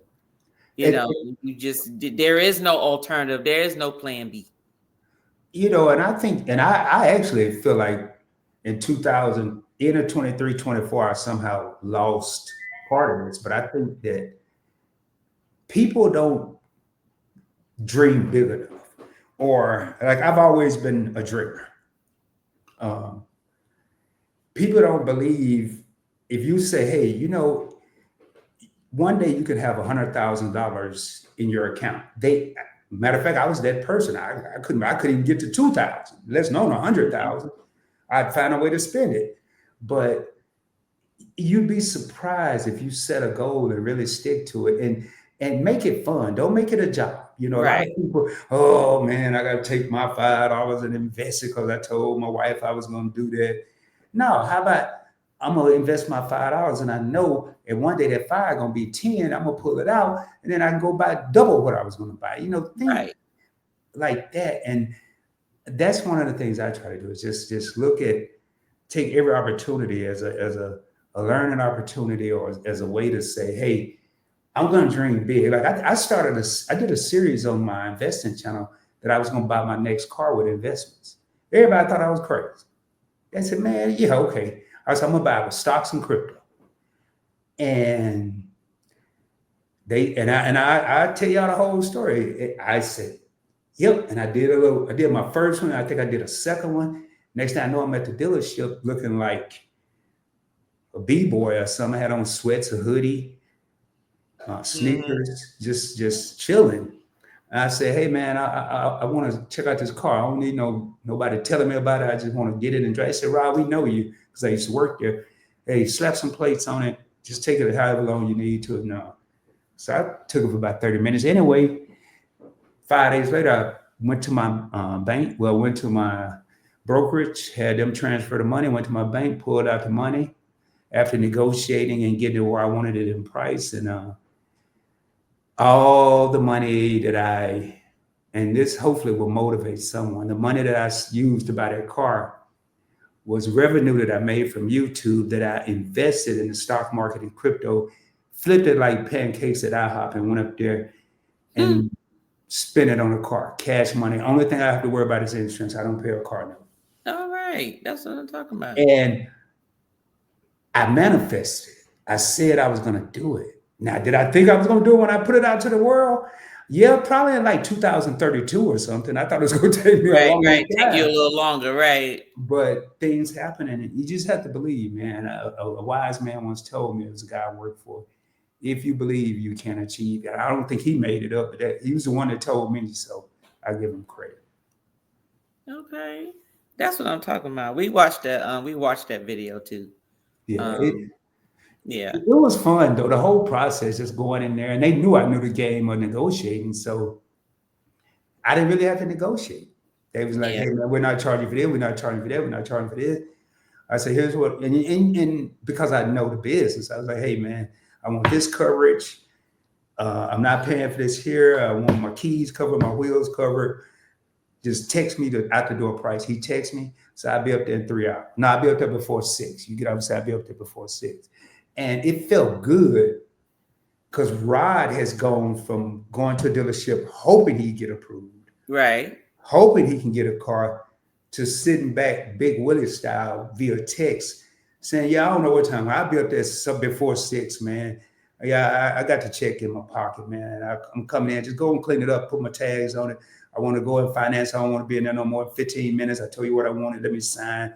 I want to be out of there in 35 minutes, 45 minutes." Right. And it felt good to be able to do that. But we have to create that for ourselves. Nobody's going to give it to us. So Tanya and Timmy, from what I see, seem to be doing very well. And I don't think it's a line you go steady in to do very well line and to not do very well line. You have to get out there and hustle. You're right. So before we get into this or that, what would you say are the top 3 pieces of advice you would give to people in reference to whether it's investing, whether it's credit cards, whether it's just money, just anything from a monetary opportunity standpoint? What just 1 to 3 pieces of advice you would give out to somebody that you felt resonated with you that you would want forwarded to others? Number one, and probably a lot of the stuff I'm going to say is going to sound cliche, meaning, you've heard it over and over, and you hear it and you really don't pay attention to it. But number one is listen. You always hear we were given 2 ears and 1 mouth because we need to listen more than we talk. And I think that's so true. A lot of times we spend more time talking. And if we would just listen, we would learn so many things. We wouldn't have to question a lot. It would come to us without us even having to ask a question. So listen, and when listening this is still number one. While you're listening, you're also learning. You're listening and you're learning, because what you're listening to and what you may be paying attention to 9 times out of 10 is something either A, you didn't know, or B, you were curious about, a little bit about, but you wanted to kind of get a bigger picture. Number 2 is never stop learning. Whether it's in credit, whether it's points and miles, whether it's investing, whether it's you're building homes, you're in the construction, never stop learning. Never think that you know everything. Like, I've had people say, Rod, you're the points and miles guru. And that's not the case. Every live I do, I learn something from a viewer or a subscriber or a channel member. And I love it because I always want to learn. So the day that Rod feel like he stopped learning is really the day I need to stop existing, because I've said on my channel, and I kind of stopped saying it, somebody said something to me, but I always said I was an educated thug. I could be in the streets and talk to the homies and throw up the dubs and all that, and I can go sit in a boardroom and talk to them about the S&P 500, the Dow Jones Industrial Average, the stocks, the futures, the options. And that's something that I thank my mother for, and those encyclopedias that we got many years ago. Is because I would read stuff that I wasn't even interested in, didn't even know it existed. So that's number 2. Number 3, it goes along with first thing, listen and learn. Number 2, never stop learning. And number 3, if you're in a room, and we hear this all the time, but I'm gonna go a little farther. If you're in a room and you're the smartest person in that room, I'm not saying get up and leave. Mm-hmm. What I would do, if I'm the smartest person in the room, is 2 things I'm going to do. Number 1, I may not do it at this point, right here and now, but I'm going to educate those people in that room. If I'm the smartest person in the room, to try to get them up on a higher level. They may not be on my level. They may exceed my level. I don't know. But then I'm going to bounce to another room where I'm not the smartest person, obtain even more knowledge, and then I'm going back to that room where I was the smartest person and deliver the knowledge. And that's kind of what you see with the whole Point Blank Network. I watch the videos, I read, I go to the websites, I do this, and I'm not the smartest person in those rooms by far. And I get the information, and then I take it back to the people that forget who's smart and who's not smart, the people that want to learn this information but didn't know where to go to get it. And I remember when this last thing I've said about this, but your favorite couple, Key tell the story all the time, Shelton and Key, that she had came home from work and Shelton said, hey, you got to see this guy on YouTube. This is before we met. We didn't even know each other. And we live about 25 minutes away from each other. And he said, you got to see him. He looked like us. He's dressed like us. He got a ball cap on, and he over here talking about points and miles and credit cards and how to travel for free. He talking about stuff where you should have a suit on, but he ain't doing all that. And he make it as simple. And when he told me and she told me, that was one of the biggest paydays I ever got. And it wasn't monetary. It was a compliment. And it was attributed to what I had set out to do. Be normal, be approachable, be down to earth, talk like the homies. I know why they'll say, sometimes you down there all hip. I said, man, if I see I got a 20-year-old audience, matter of fact, I just looked at my analytics the other day. The older people ain't even watching me. It's the little young people. 25. My biggest crowd is 25 to 34. Wow. Man, y'all might see me doing it. I don't know, the latest dance. Do the No. Anyway, man, that's it, y'all. Never stop learning. Always be listening. If you're the smartest person in the room, help the people that are in that room. Go get some more knowledge and come back to that room where you were the smartest. And let's keep getting people up on the level that everyone should be on. Okay, that's what I'm talking about. Okay, all right. And So this let's is not scripted, y'all. I had no idea none of these questions. I'm just coming off the dome. Nope, I didn't send him any questions. I did not. She paid me back because she asked me for my question when I interviewed them, and I told her I don't like. I did. I knew that's what you. So this is this or that, Okay. and you get to choose which one, and you got to tell me why. Okay. Okay. So this is in reference to investment related choices. Okay. Okay. Stocks versus bonds. Would you rather invest in stocks, potential for higher growth but higher risk, or bonds, lower potential growth but lower risk?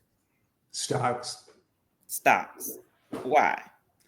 You just said it. I mean, there's going to be risk with everything, but I want the higher rewards. You know, I've had bonds. I started out with bonds, saving bonds when I was in the military, and I remember I had one for a couple of years. It was a $100 bond, but it was really worth 50. Once it matured, it would be 100. And when I cashed it in a couple of years later, I had made $1 in interest. And guess what? Excuse me, I lost interest. $1 in 2 or 3 years? No. So stocks, I'm averaging, not really now, but in 2024, before all the markets started going crazy, I was averaging somewhere between 25 and 30% overall on my overall portfolios. And I have about 5 different portfolios. 25, 30%, I was making 80%, 100%, meaning I'm doubling my money. So I would go with stocks because now, if I was getting close to retirement age, you'll see a lot of people that will transfer some of the stocks to less riskier moves because they don't want to lose their money. If you have 30 years to invest, you're going to have some risk. You're going to lose money. I looked last month, and I'm going to say this here, and I wish this was a lie because I love the city reaction. Last month, I made $10,000 in one account off the stock market. Oh, nice. But the month before I had lost 10,000. So I had only made the money. Okay, so you netted. Okay, so you broke even. Yeah, right. So, but I looked at it as a victory. I didn't tell nobody about it. I just celebrated by myself. And that's what I do to keep going. But stocks all day. Right. Okay. Real estate versus mutual funds. Being that I sort of kind of do mutual funds. Real estate is too volatile. I mean, so is mutual funds. It can be volatile too, but I know over time, if younger Rod probably would have gotten into real estate. I own some property in Hot Springs, Arkansas, at Hot Springs Village, which is one of the big spa resorts in the country or whatever. Never saw the property. Bought it for $1,250. I forgot it, like a quarter acre, and I sold it for $12,000. Good real estate investment. Mm-hmm. But I didn't know enough about investing. I was comfortable with mutual funds, so I picked mutual funds. And how too many problems, too much people call you mutual funds. Yeah. Okay.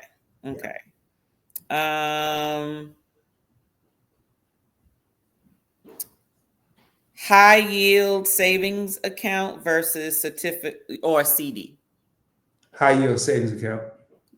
Okay. Why? And the reason I say that is, so let's say, and I had a young lady at my bank the other day trying to get me to get a CD. Let's say you have a 4% CD. And right now, for those of you that don't know, you can get a PayPal savings account, no minimum required, and get 4% APY on that savings account. So I have a high yield savings account, 4%. It's not really, but it's higher than Chase at 0.01 or Bank of America, whoever. Or I got my money tied up in a CD for 6, 12, 18, 24 months, and I'm getting the same 4%. One thing with Rod, the reason I do not have a financial advisor, the reason that I was adamant about teaching myself about investing is I don't like people controlling my money.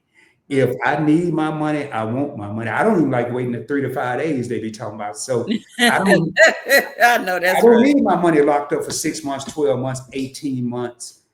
And when I can have the same thing over here at PayPal and pull my money out when I need it, it's just like ATMs. I done found me some ATM, some companies that reimburse me every time I use my credit card at a foreign ATM, not foreign overseas, foreign like it's not a Charles Schwab ATM, it's a Bank of America ATM. They charge me $350 to use it. They reimburse me the money. I mean, so high yield savings account. I want my stuff when I want it. I don't like people being in control of it. Okay. Okay. Now we about to jump over into like the travel side of things, rewards, points, things of that nature. Would you prefer cash back or points with miles? I knew you was going to ask that.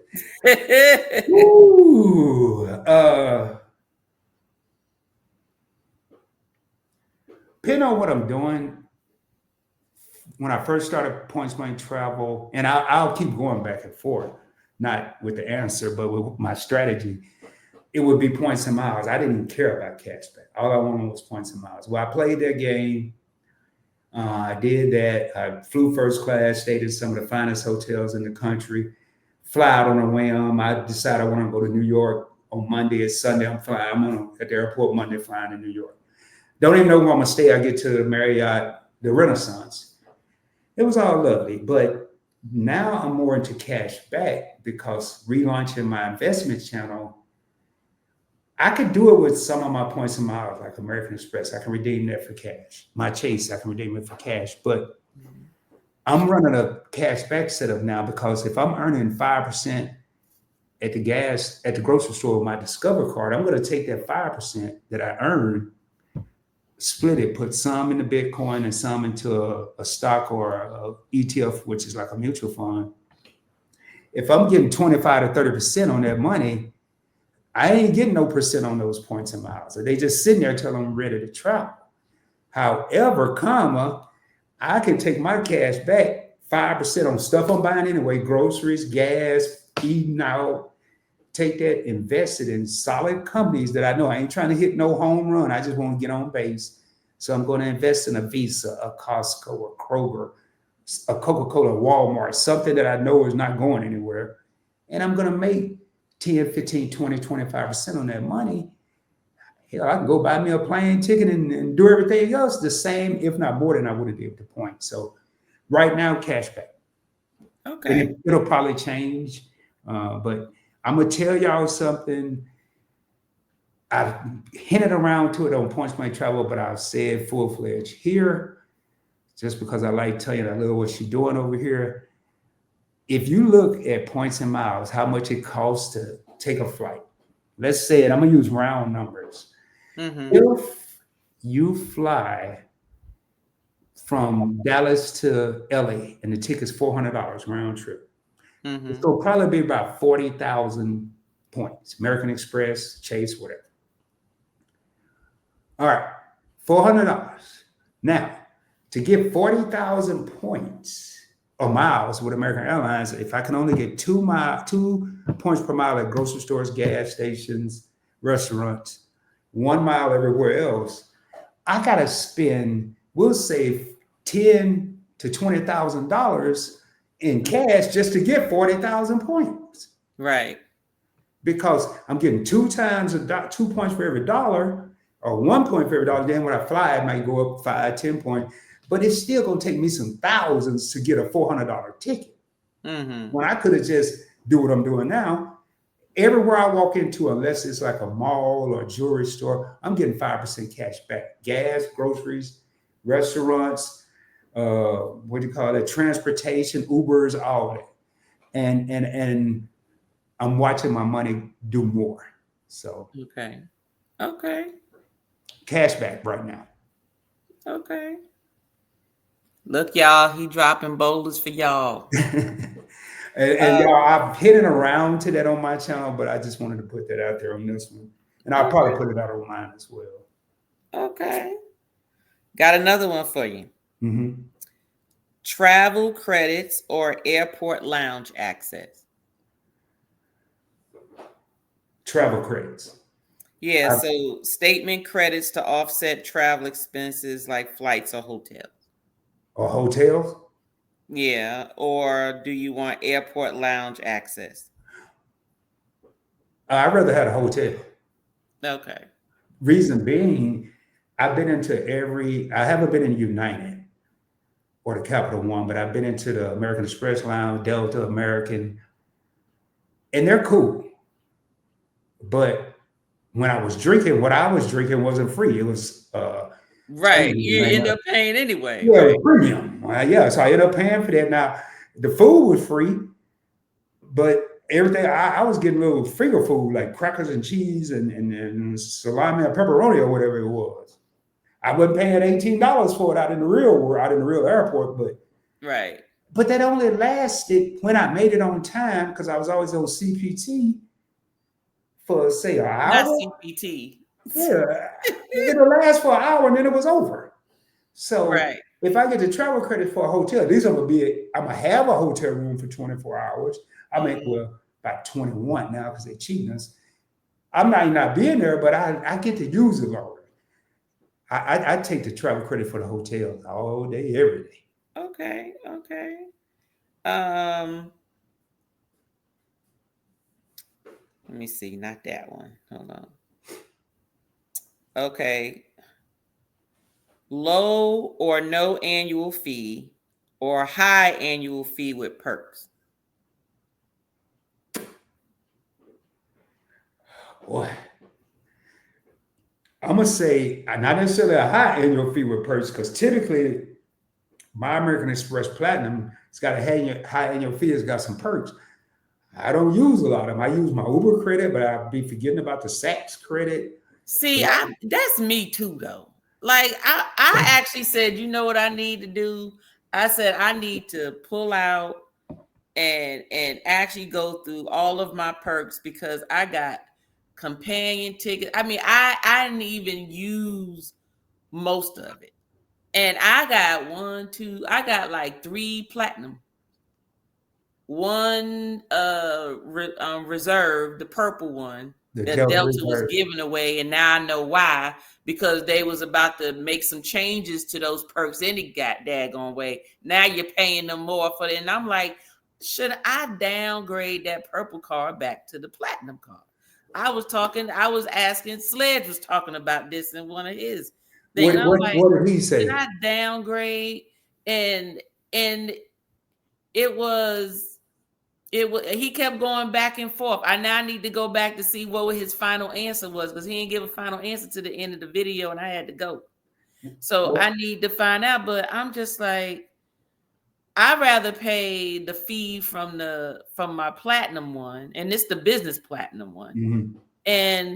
But that purple one, only thing it gives me is the damn free luggage.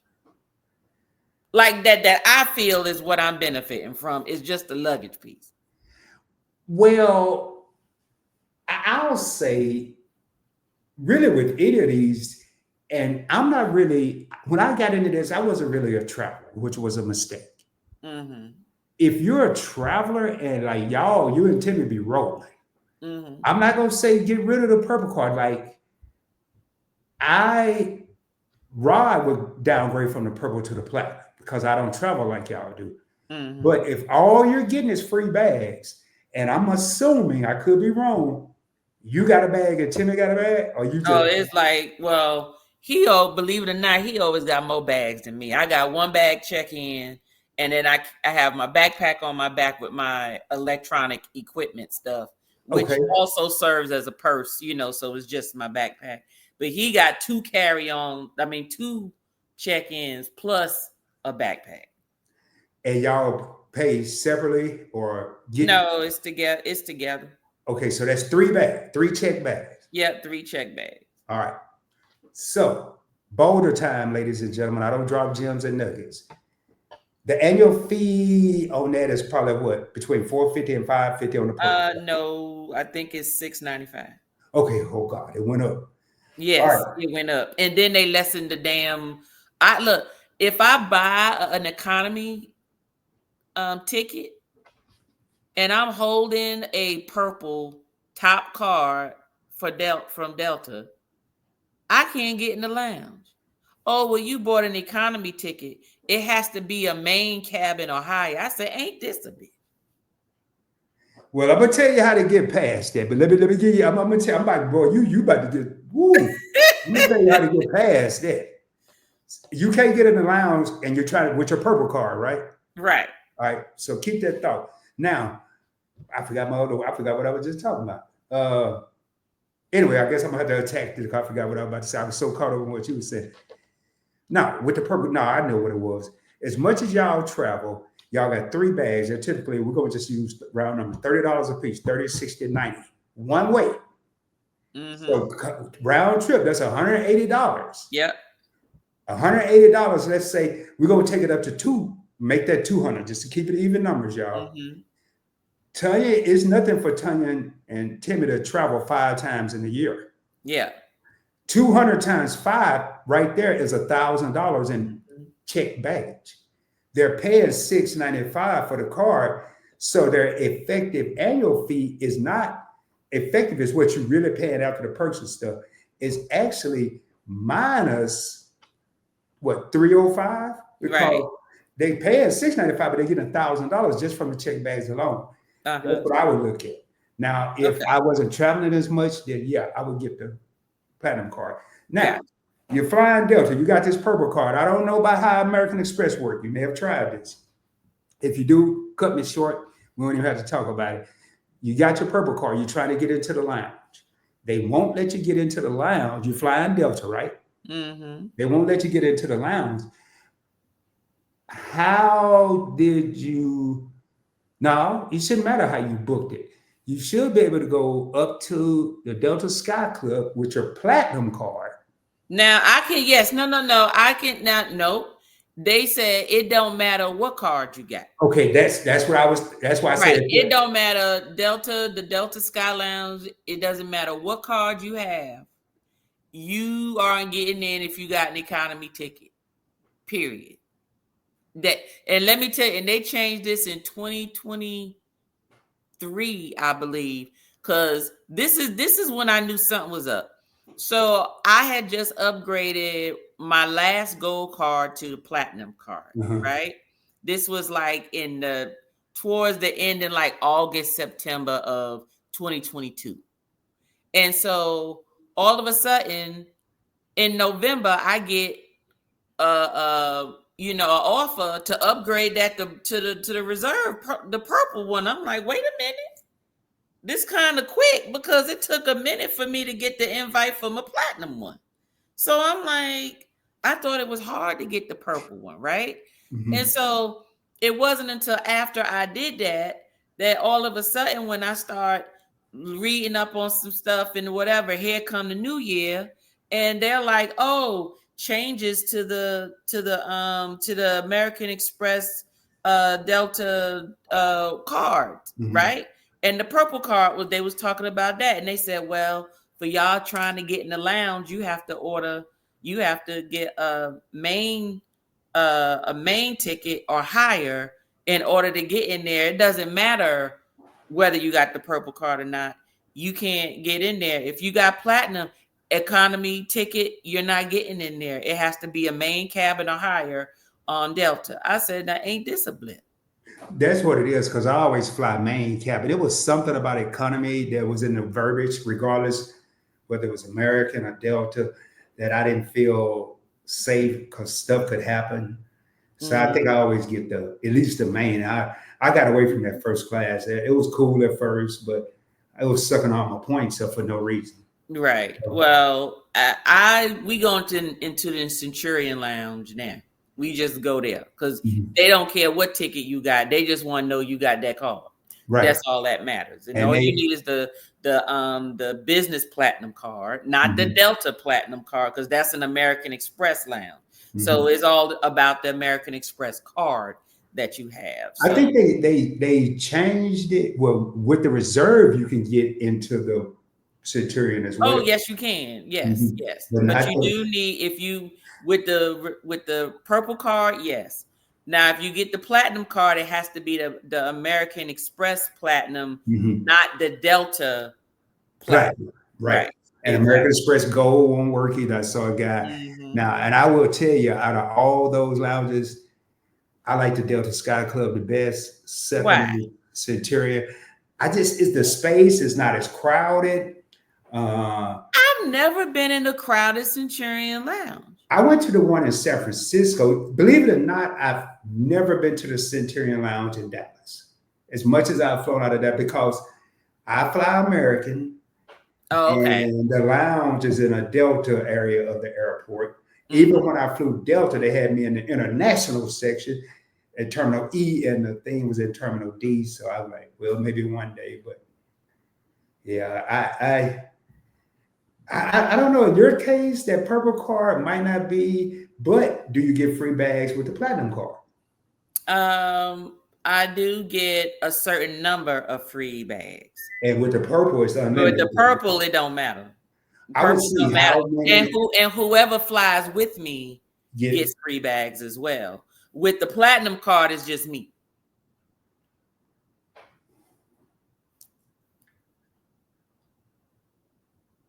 Yeah, you still come out. You probably benefiting with it because even if it's Yeah. you paying for, or what you could do, if y'all got three bags, you got two bags. Well, you only gonna get one free bag, right?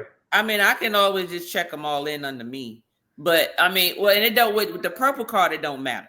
But with As the long as platinum, the person is on my reservation with me, their bags are fine. For the platinum, it's only my bags. So if we did have three, I would just have to say I'm checking three bags. well, I guarantee you, if it's two people, they're gonna think at least one of them bags is here. So Yeah. you might get away with two, but I would look at it and I might, with all this free time I got, I might just sit up and calculate and play with it one night. Well, the whole Delta scenario, and then hit you up and let you know what I came up with. Trust me, I have all kind of time. Like Tommy, I ain't got no job. You ain't got you're retired. It's not that you don't have no job. Okay, so this is about fees and interest. Okay, so I just got two more for you. Okay. Fees and interest, and then we're gonna talk about benefits. Okay. Okay. So the fees and interest question is 0% introductory APR or low ongoing APR. Low ongoing APR. Okay. Because that 0% is typical. I think they got a card out there. I forgot which one it was that may give it to you for 24 months. It's typically 12 to 18 months. Some chase will have maybe a 15-month. But let's just say it's 24 months. After that, you fall behind, not behind, but you keep a balance. You're looking at, even with good credit, 26.99% interest, 27, 28. But if I can get a low ongoing, meaning the duration that I have the card, let's say low is $12.99, Right. something like that. I would go with that just in case, because either way, that 0% is only going to last a certain time. So I would go with the 12.99 because even if I carry a balance, I'm paying half the interest. Right. Of 26.99. And best way to do it is try to pay your credit cards in full so you don't even have to worry about it. But that's in a perfect world. Right. It's not always a perfect world. So yeah, sometimes I think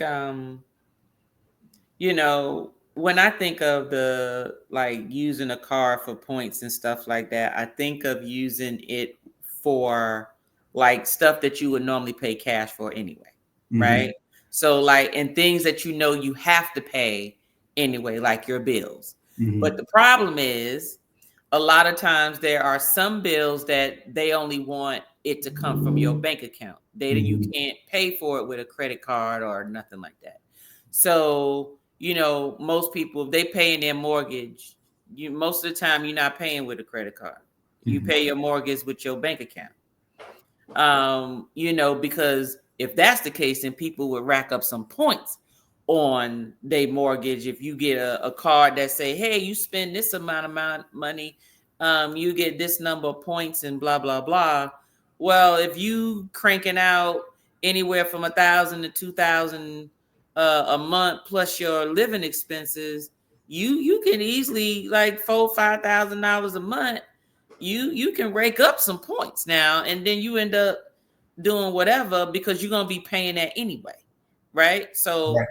pay it there and then just pay the card Right. with the whatever. But Now they do have a credit card, the built credit card that will let you pay your rent. And I've heard I did a video on it when it first came out. I need to do another one update.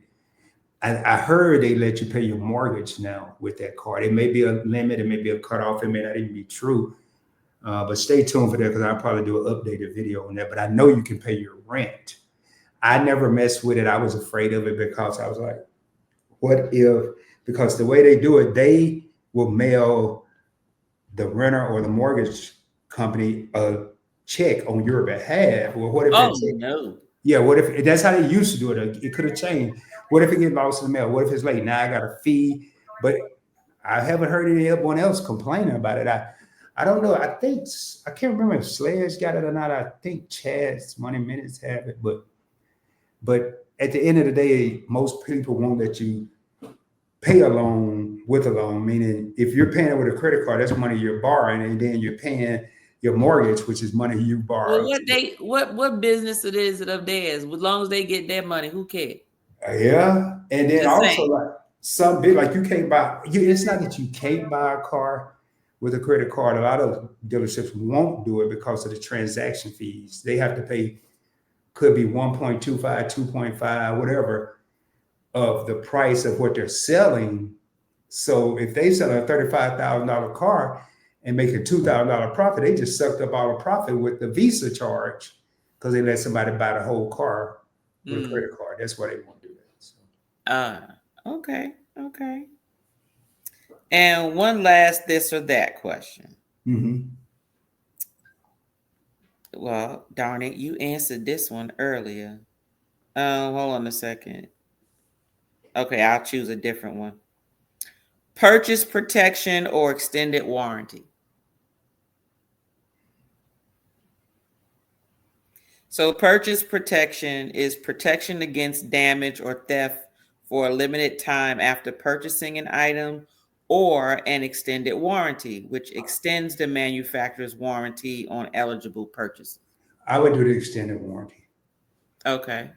Because the way I look at it, I've heard with certain companies, it's no big deal if you have a theft or damage. And then some companies will put you through the ringer to prove that it was stolen or that you didn't damage it trying to get a new one. But I know if I get a warranty, it's done in the beginning. It's already set. I don't have to worry about coming up with this, that, and this document and that document. So I would go with the extended warranty. And for the people out there, know what your cars have. Like when you look at content creators that talk about points and miles, one of the things we do, we get a lot of cars because the more we have, the more we can talk about, blah, blah, blah. But when you do that, you tend to forget which card has which perk and which card has. Tell you was just talking about that. Or which now they are all your major cars will probably have cell phone protection, extended warranty, and purchase protection. But you have to read to see how much protection you're really getting. Right. Don't just think two cards going to be the same. So it's kind of tough. And I'll be honest, man, I'm not too good at that because I'll go buy something 7 or 8 times out of 10 with the wrong card. I'll buy it with a card because I'm gonna get 5%, but it's not giving me any type of protection. So I'm just thinking about the percentage. I'm not looking at the big picture. So yeah, I would definitely recommend people do that. It's a mistake that I made and I don't do. So I think that's the same. And I guess most of my cars are American Express. I do make sure I keep, of course, your usual Visas, MasterCard, Discover. Like it's just a blend of all of them because there's places you may go that don't take all of them. mm-hmm. There's places that American Express is not taking. there. And I'm like, what do you mean you don't take it? It's like, no. Well, that's because American Express be real quick to go, oh, you didn't pay for this? Okay, whoop. And then the vendor's like, you just gonna take the money because somebody said that they didn't make the, that they had a problem with the service or whatever. Well, That's it's that and another issue, and a lot of people don't know. And I've talked about it on my investing channel. When you go to a place and they don't accept American Express, or you go to a place and there's a minimum purchase before you can use your credit card. With American Express has the highest transaction fees. So the business don't want to deal with them because they're going to spend more of their money if someone uses an American Express card. And it's not, I think I don't know if it comes out automatically or they have to do it. I'm not sure how that works. But then if you see at a lot of Asian locations per se, you may see $5 minimum or $10 minimum that you can use your card, because they're going to make it worth their while and making sure you're not getting a $2 candy bar and they're making 23 cents in profit. Right. And then they're paying 28 cents for the transaction fee. It doesn't make, so they're going to let you pay for that transaction fee by making you buy more stuff or using cash and not worrying about it. So, okay. It's so much little stuff, y'all. That's why I say read. It's so many little things I learned. I may read a whole article in one sentence, may teach me something. Right. So. But it's worthwhile, and it's good that you're out teaching others, because there are some people that's like, there's no way for someone to keep up on everything. Right. Now my husband, he'll keep up on all the current events, whatever's in the news, local news, world news, whatever. And then he look at me and go, you don't even look at the news. I said, I don't need to look at it because you watching it, you're going to tell me everything that happened anyway. So why do I need to hear it twice? Why do I need to hear it twice? And tell me something happy. Tell me something that's going to make me smile. Every time I turn around, you talking about somebody done murdered somebody done got molested, somebody done got kidnapped. So somebody is just human trafficking, and the world is this war going on. And I said, can you tell me something happy? So that's one of the reasons why I'm just so sick of the news, because it is nothing but all negative. There's no positives, no nothing, I guess, because nobody wants to. There would be no ratings if all they did was talk about good stuff. No one wants to hear that. Everybody likes drama. Everybody likes something that's going on. So I know in Texas, I think they're making a shift where, because at one point I was watching the news every day recently, probably last year, and they probably had 60% good news, 40% negative. And I think what they were, just my thought, my opinion, nobody's watching it because everybody got the same thought as Tanya and myself. If I watch it, I'm just going to be depressed in 30 minutes because I'm watching who got killed, who got shot, who got robbed, who got this, that, and the other, who's homeless, who's not. Now they're trying to, at least from what I'm thinking and seeing, they're trying to show more positive than negative, because yes, people like drama, but you got a large part of the population that is tired of the drama, tired of the bad news, and they want to hear that little Johnny is the first kid to graduate with a 4.0 out of kindergarten or whatever. They want to hear something positive. That's just my thought, because I'm like, well, this news isn't that bad. I was watching ABC local news, and then I went to NBC and Fox, and pretty much the same. It was like really watching the same channel.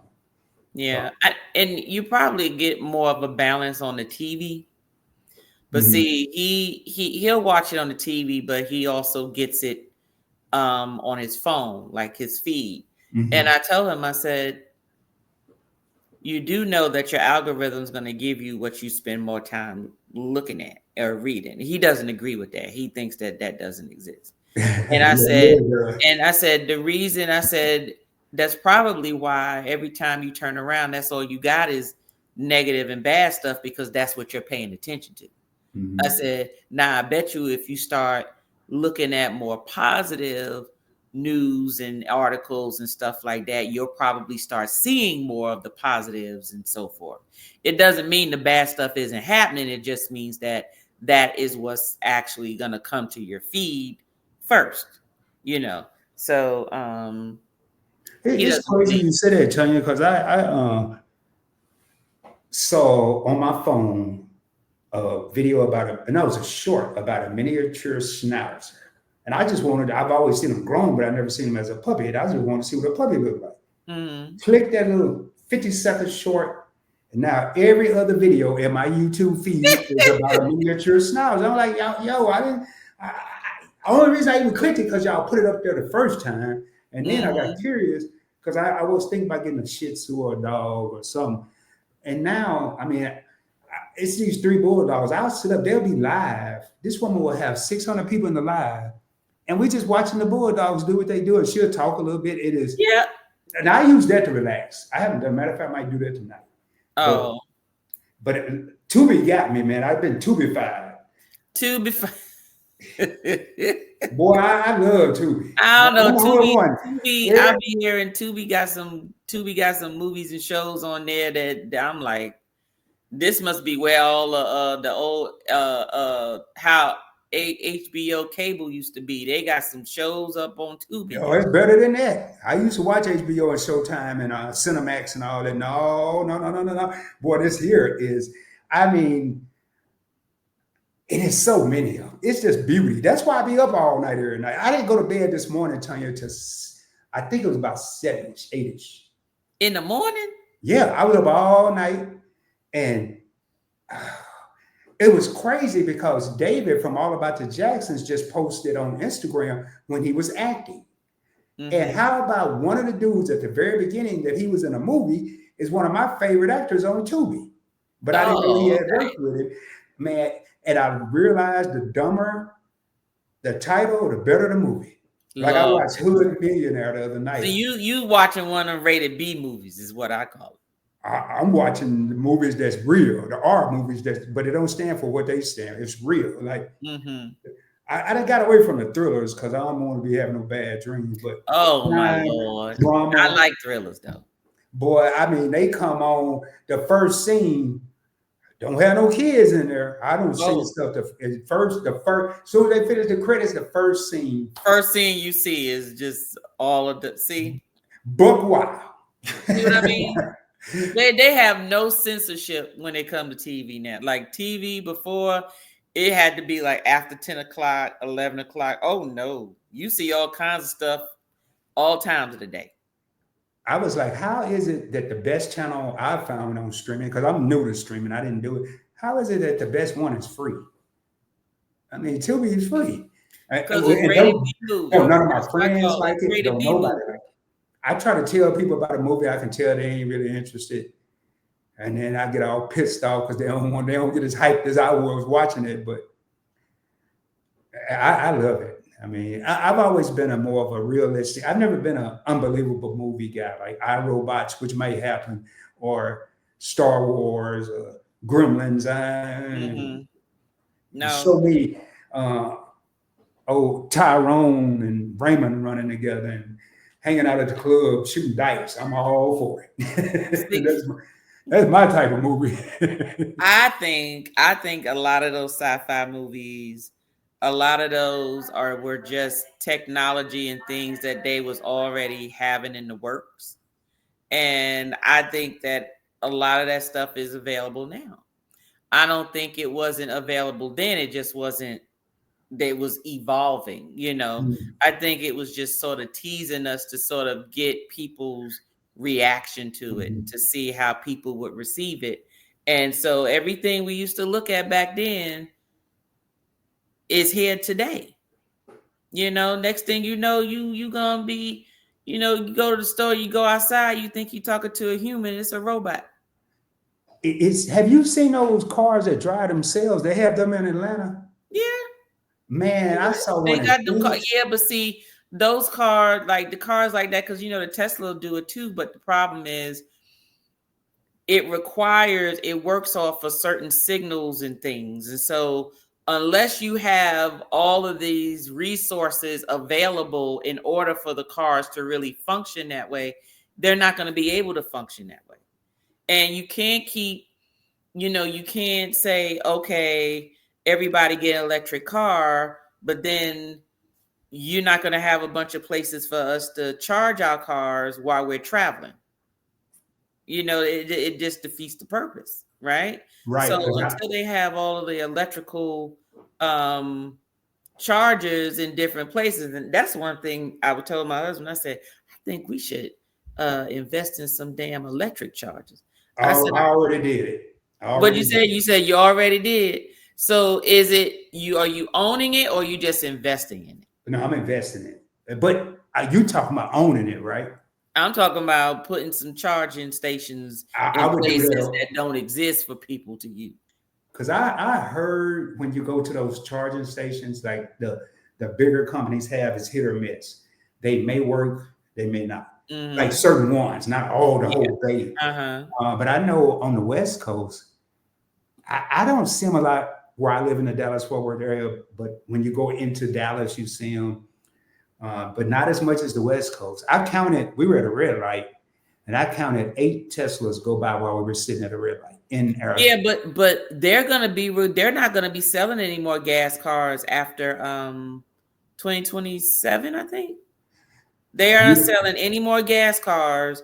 Everything is gonna be electric. So I'm pretty sure they putting up all electric stuff. And I guarantee I'm waiting for it. I know they're gonna be doing some type of solar something where your car can at least maintain its charge while it's driving, and you only need to plug it in like if it's at nighttime or something. But it's coming.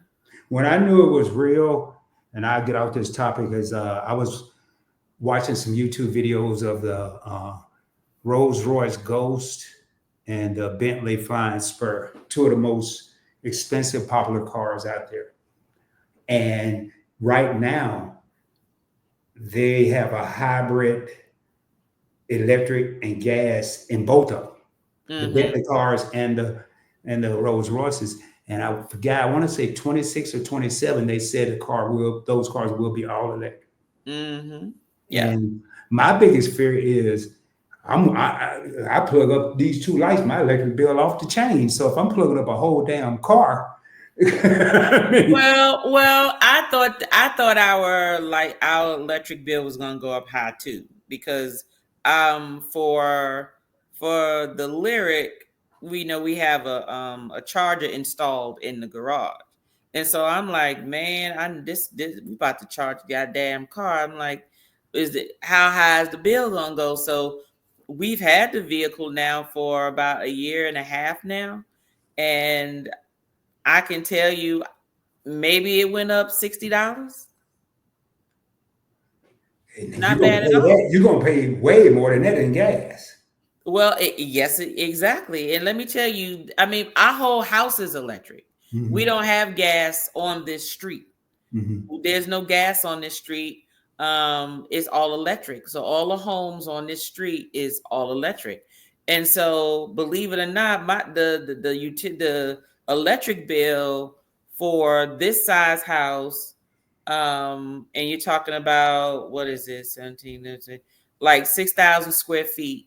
So you talking about electric bill less than like $380. Yes, the whole house, $380. The highest bill I've ever paid was $376. And those high bills only happen 2 months out the year. August and July? Every year, usually August, January, somewhere around December, January, and July and August. The hottest and the coldest months is usually when you see it. And outside of that, I would say the lowest is like $275, $280. Wow, that's not bad. But and like when I was saying for gas, like if you paying $60 to charge your car, if you had a gas vehicle and went to the gas station, you're gonna pay way more money than $60 in a month. And now my question is, and I haven't heard anyone address it, Homes, I understand because we had electric vehicles at Chevy and people had the things like you guys got. Mm-hmm. That car's a Cadillac, right? The Yeah. Carnival? Yeah, okay. Mm-hmm. But what are they going to do about people that live in condos and apartments? I wonder with this electric thing because everybody are they. Well, I guess it may be like security because you. No, I don't know how they're going to do this. You I mean, talking about no? Those people would just have to charge their car at a charging station. and I heard it take like 45 minutes to charge your car. Well, it depends. No, well, yes and no, because it depends one how low you have it before you charge it, and two, it's how fast is the charger. Now, there are chargers that can take your car from 0 to full in about 30 minutes, 25, 30 minutes. Yes.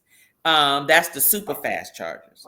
But your average charger is going to take about 45 minutes. And it only goes up to 80% because they don't want you to charge it to 100 and you can though. But what it does is after 80%, it starts to take longer to charge for you to reach that 100 because when you're driving it, if you're not pressing, like I put you this way, if you charge your car at 80% to 80% and you're not using your brake to stop and your accelerator to go, if you're using the pedals on the on your steering wheel, or if you're using the non-brake pedal, meaning when you take your feet off the gas, it'll automatically stop for you. Right. Your car is actually charging itself.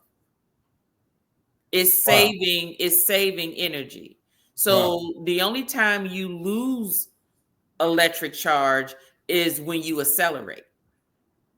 So if you have your car and you're driving a long distance and you keep it on cruise control, you can pretty much maintain and maximize on how many miles you can get with your charged battery. Because it's recharged. Exactly. It's just like your hybrids. The hybrid cars are rechargeable. So for instance, TJ hadn't driven our Fusion in a while. It's been sitting in the garage. Well, he went in there to go try today. He was like, ain't this a bit? Ain't no electricity here, but luckily he had gas in the car, right? But you have to drive it to keep the battery charged. And if it sits too long, then you're going to have some problems. Right, because it's just like anything else. I mean, I had a watch. I hadn't worn it in over a year, and it's a Citizen, and I need to talk to Trap, but because it was in a dark area, it just stopped. But I put it by the sunlight yesterday because I hadn't touched it, like TJ in the car.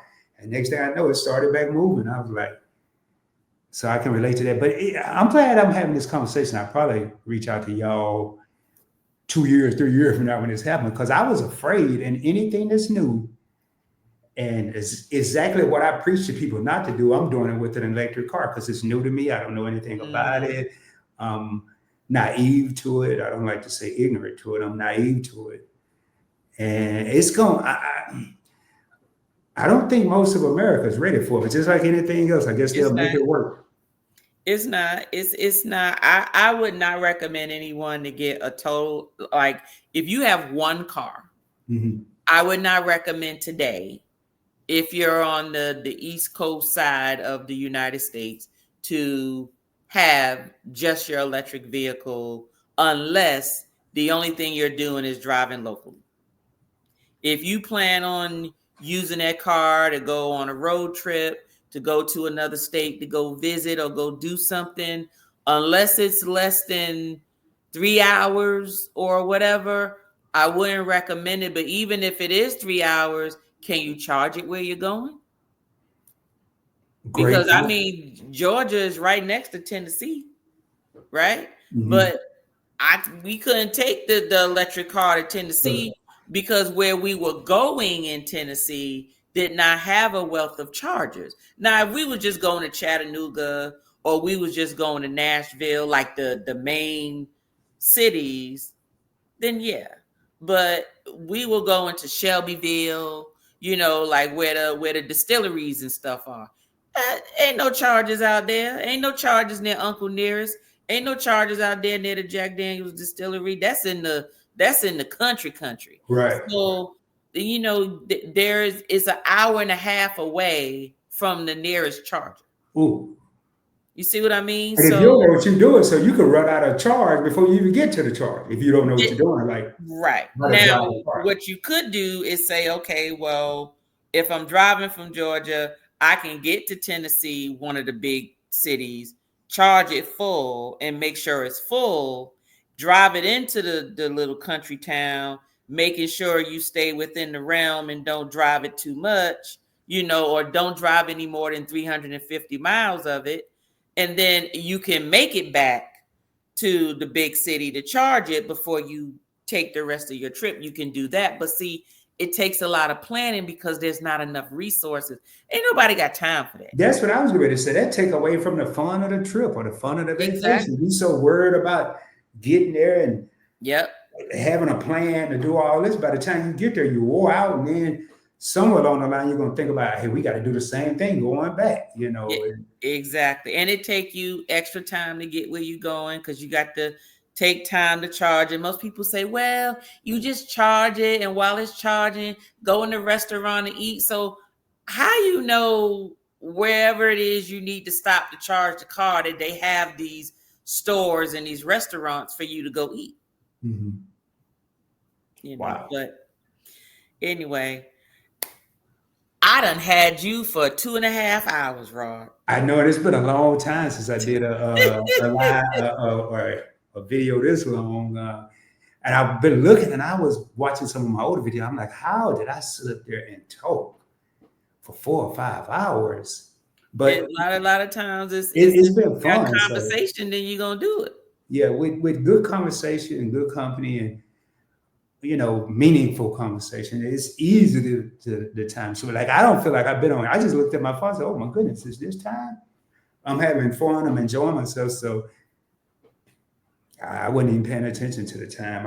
I just go with the flow, man. And the cool part is we rarely talked about probably what people were expecting, which so many people done heard that so many times. I love this because it was a whole different avenue where we went. And I do interviews, and I don't think I've ever done one like this. I've never been a part of one like this, I know. So well, I thank you for your time. But before we go, we still got to let folk know about your channel for those who don't know.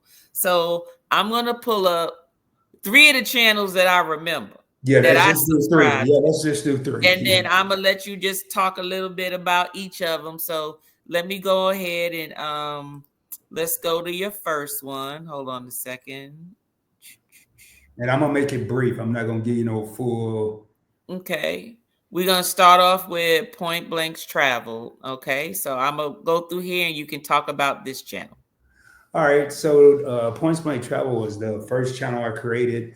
I always call it the flagship channel. We talk about credit, how to build credit, how to increase your credit scores.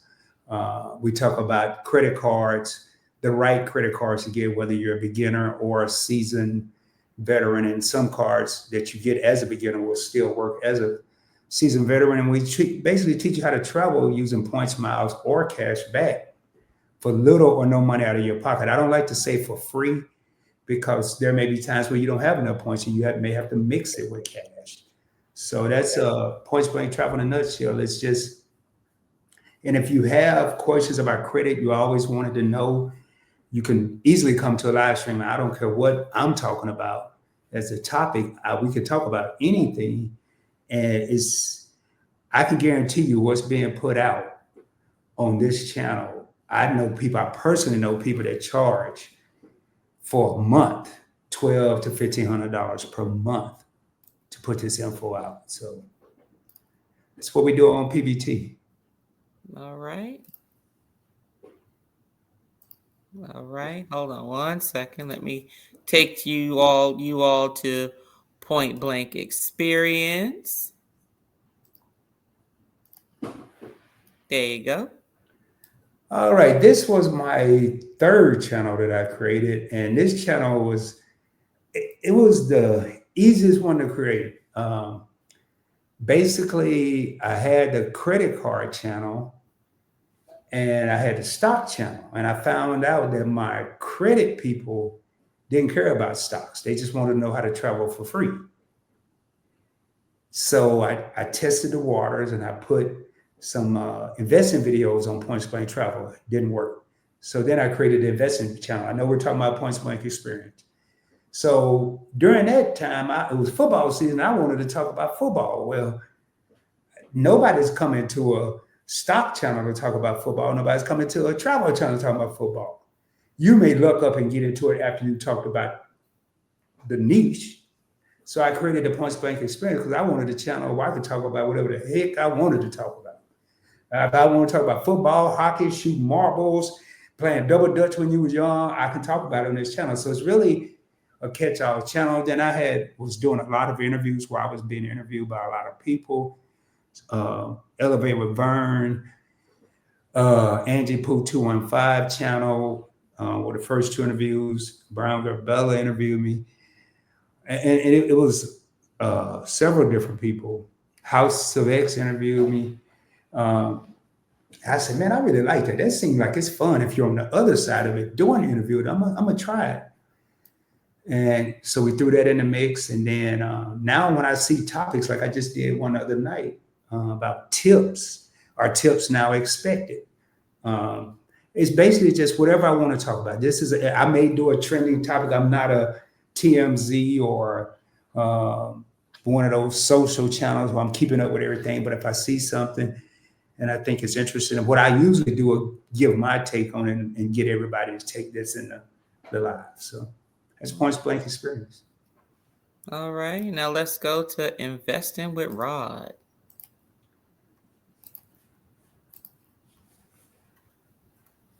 All right. This was actually the second channel. It used to be Points Blank Finance, but I got tired of it. Points Blank Travel had a meaning because I wanted to give people point blank information. I put an S at the end of point because I was talking about points and miles, and I wanted to know it. When people searched, I wanted to know it had to do with travel. That's how I came up with that name. Points Blank Finance really didn't make any sense. It could have because it's point blank information about finance, but I said, I did that for a while.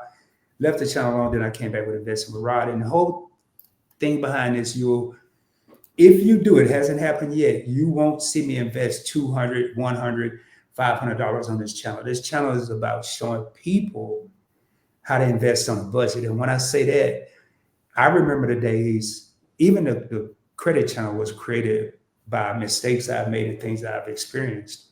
I remember the days where I thought you needed hundreds, tens, or thousands of dollars to invest. And I was waiting to get there, and I never got there. But you don't need tens of thousands. You can invest with $5, $10, and there's a lot of people out there that have never invested because either A, they didn't know, or B, they were misinformed. So I wanted to create a channel where we talk about stocks, we talk about crypto. I don't try to talk over people's head. My degree is in business with a minor in finance, but that doesn't mean squat when I get on this channel, because I want people, if I say dividends, I want to explain what a dividend is. If I say an ETF, I want to explain that that's an exchange traded fund or umbrella of investments or stocks. I don't spell out Kroger and Walmart. I know all the ticker symbols, but I explain to the audience how they came about, why I do it, and how easy it is to do. And it's actually kind of fun. You will never see me type out Walmart or Kroger or Berkshire Hathaway. I know that Walmart is WMT. I know that Kroger is KR. How did I learn that? Because when I learned, there was no internet. It was a newspaper with just symbols. So if you want to learn how to invest on a budget, you only have $5, $10, $20 to invest. I'm not investing your money for you. I don't touch your money. You create you a Robinhood account, a Webull account, watch my videos. You like it, you go invest in it. You don't like that stock, don't invest in it. But I don't touch anybody's money. I'm not investing for you because I'm not a financial advisor.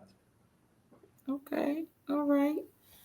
All right, Rob. Well, where else can we find you? What can we expect from Rob next? Well, one, where can we find you outside of YouTube, if any place? And two, what's coming up for Rob? Well, where you can find me is Instagram, I'm really trying to build up, and I'm gonna put the Points Blank experience back up. I couldn't find the password. I think I know where it is now. Instagram at all the channels, Points Blank Travel, the Points Blank Experience, and Investing with Rod. Okay. I do want to get those hopefully monetized. From what I'm seeing, it's going to take some work. You can also find Investing with Rod on TikTok. Points Blank Travel is there. And what happened is I switched phones and I can't find half my passwords. So I'm not putting stuff there. So TikTok, Investing with Rod. Instagram, all three, Investing with Rod, Points Blank Travel, and the Points Blank Experience.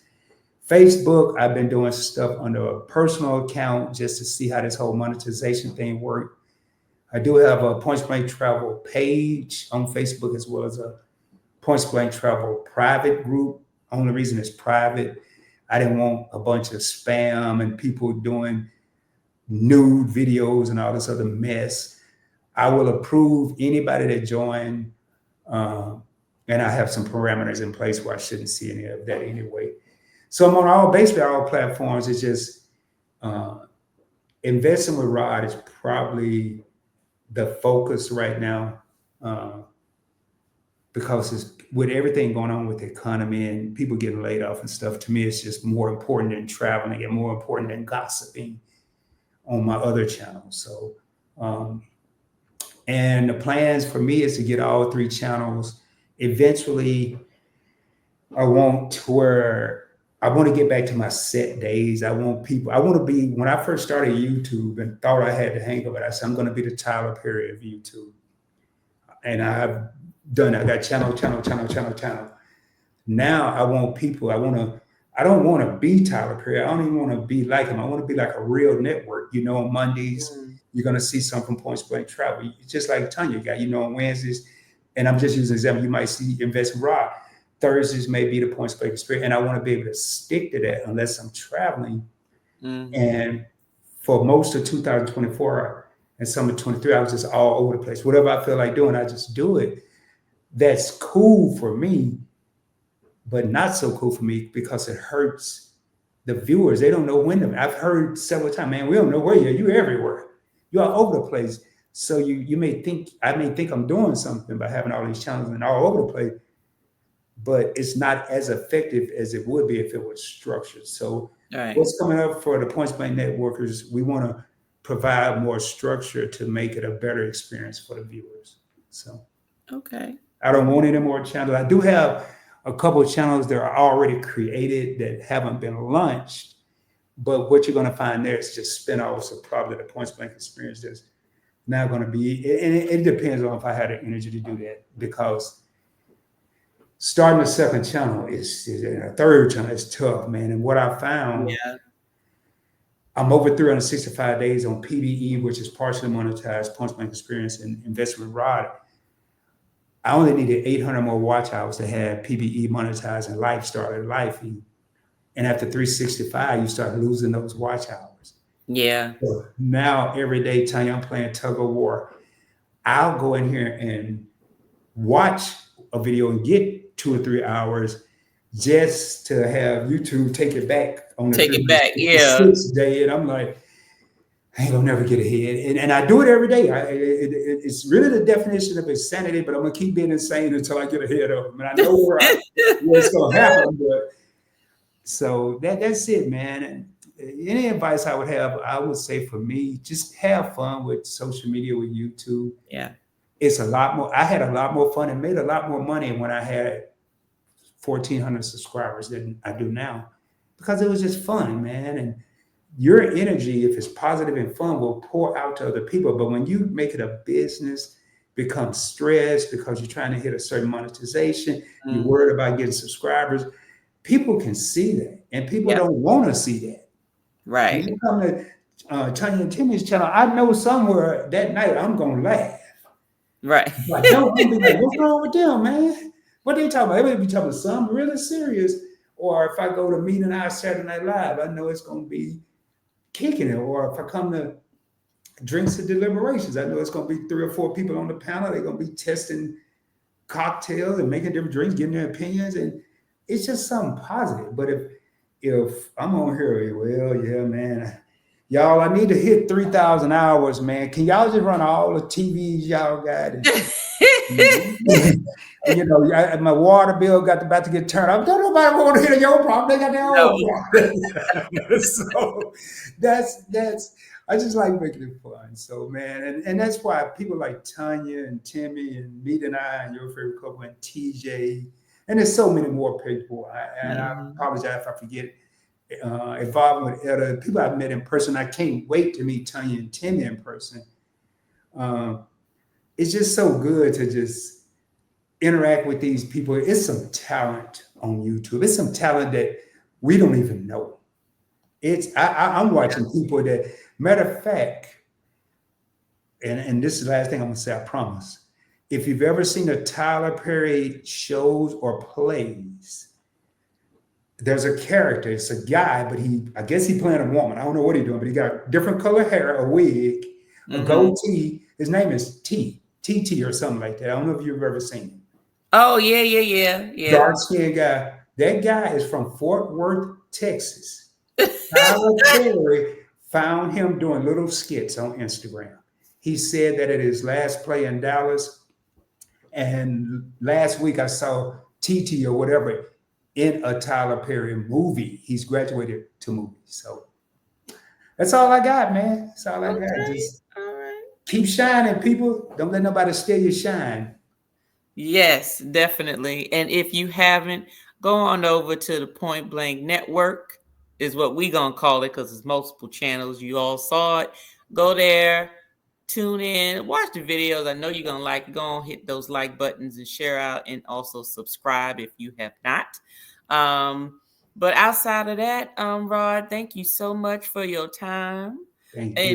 Enjoyed as always. And I guess we'll see you around in these YouTube streets. With the grace of God, I'll be here, because you can be here one minute and not the next, as far as YouTube or anything else. So God's willing, I will be here, continue to trying to educate people and also have a little fun. And the day I stop teaching people and stop having fun, if I can't do both, then I'm retiring from YouTube. So Gotcha. Well, hopefully that won't occur. It'll be fine. I appreciate what you're doing too, Tony. You're doing something that people ain't doing out there teaching. Well, I mean, very few people. We got 1 million credit card people, 1 million finance people, but very few people are doing what you're doing. So thank you. Well, thank you. Thank you so much. And as my hubby Timmy says, live your best life. My boy, pretty Timmy. Deuces. This one's from my crew, my inner vibe. Exclusive moments where the spirits collide. You're the ones who ride through thick and thin. Spirit members, let the show begin. Spirit members, this time's for you. VIP love for the chosen few. Let's sip, let's vibe, it's your special space. Spirit members, welcome to the place.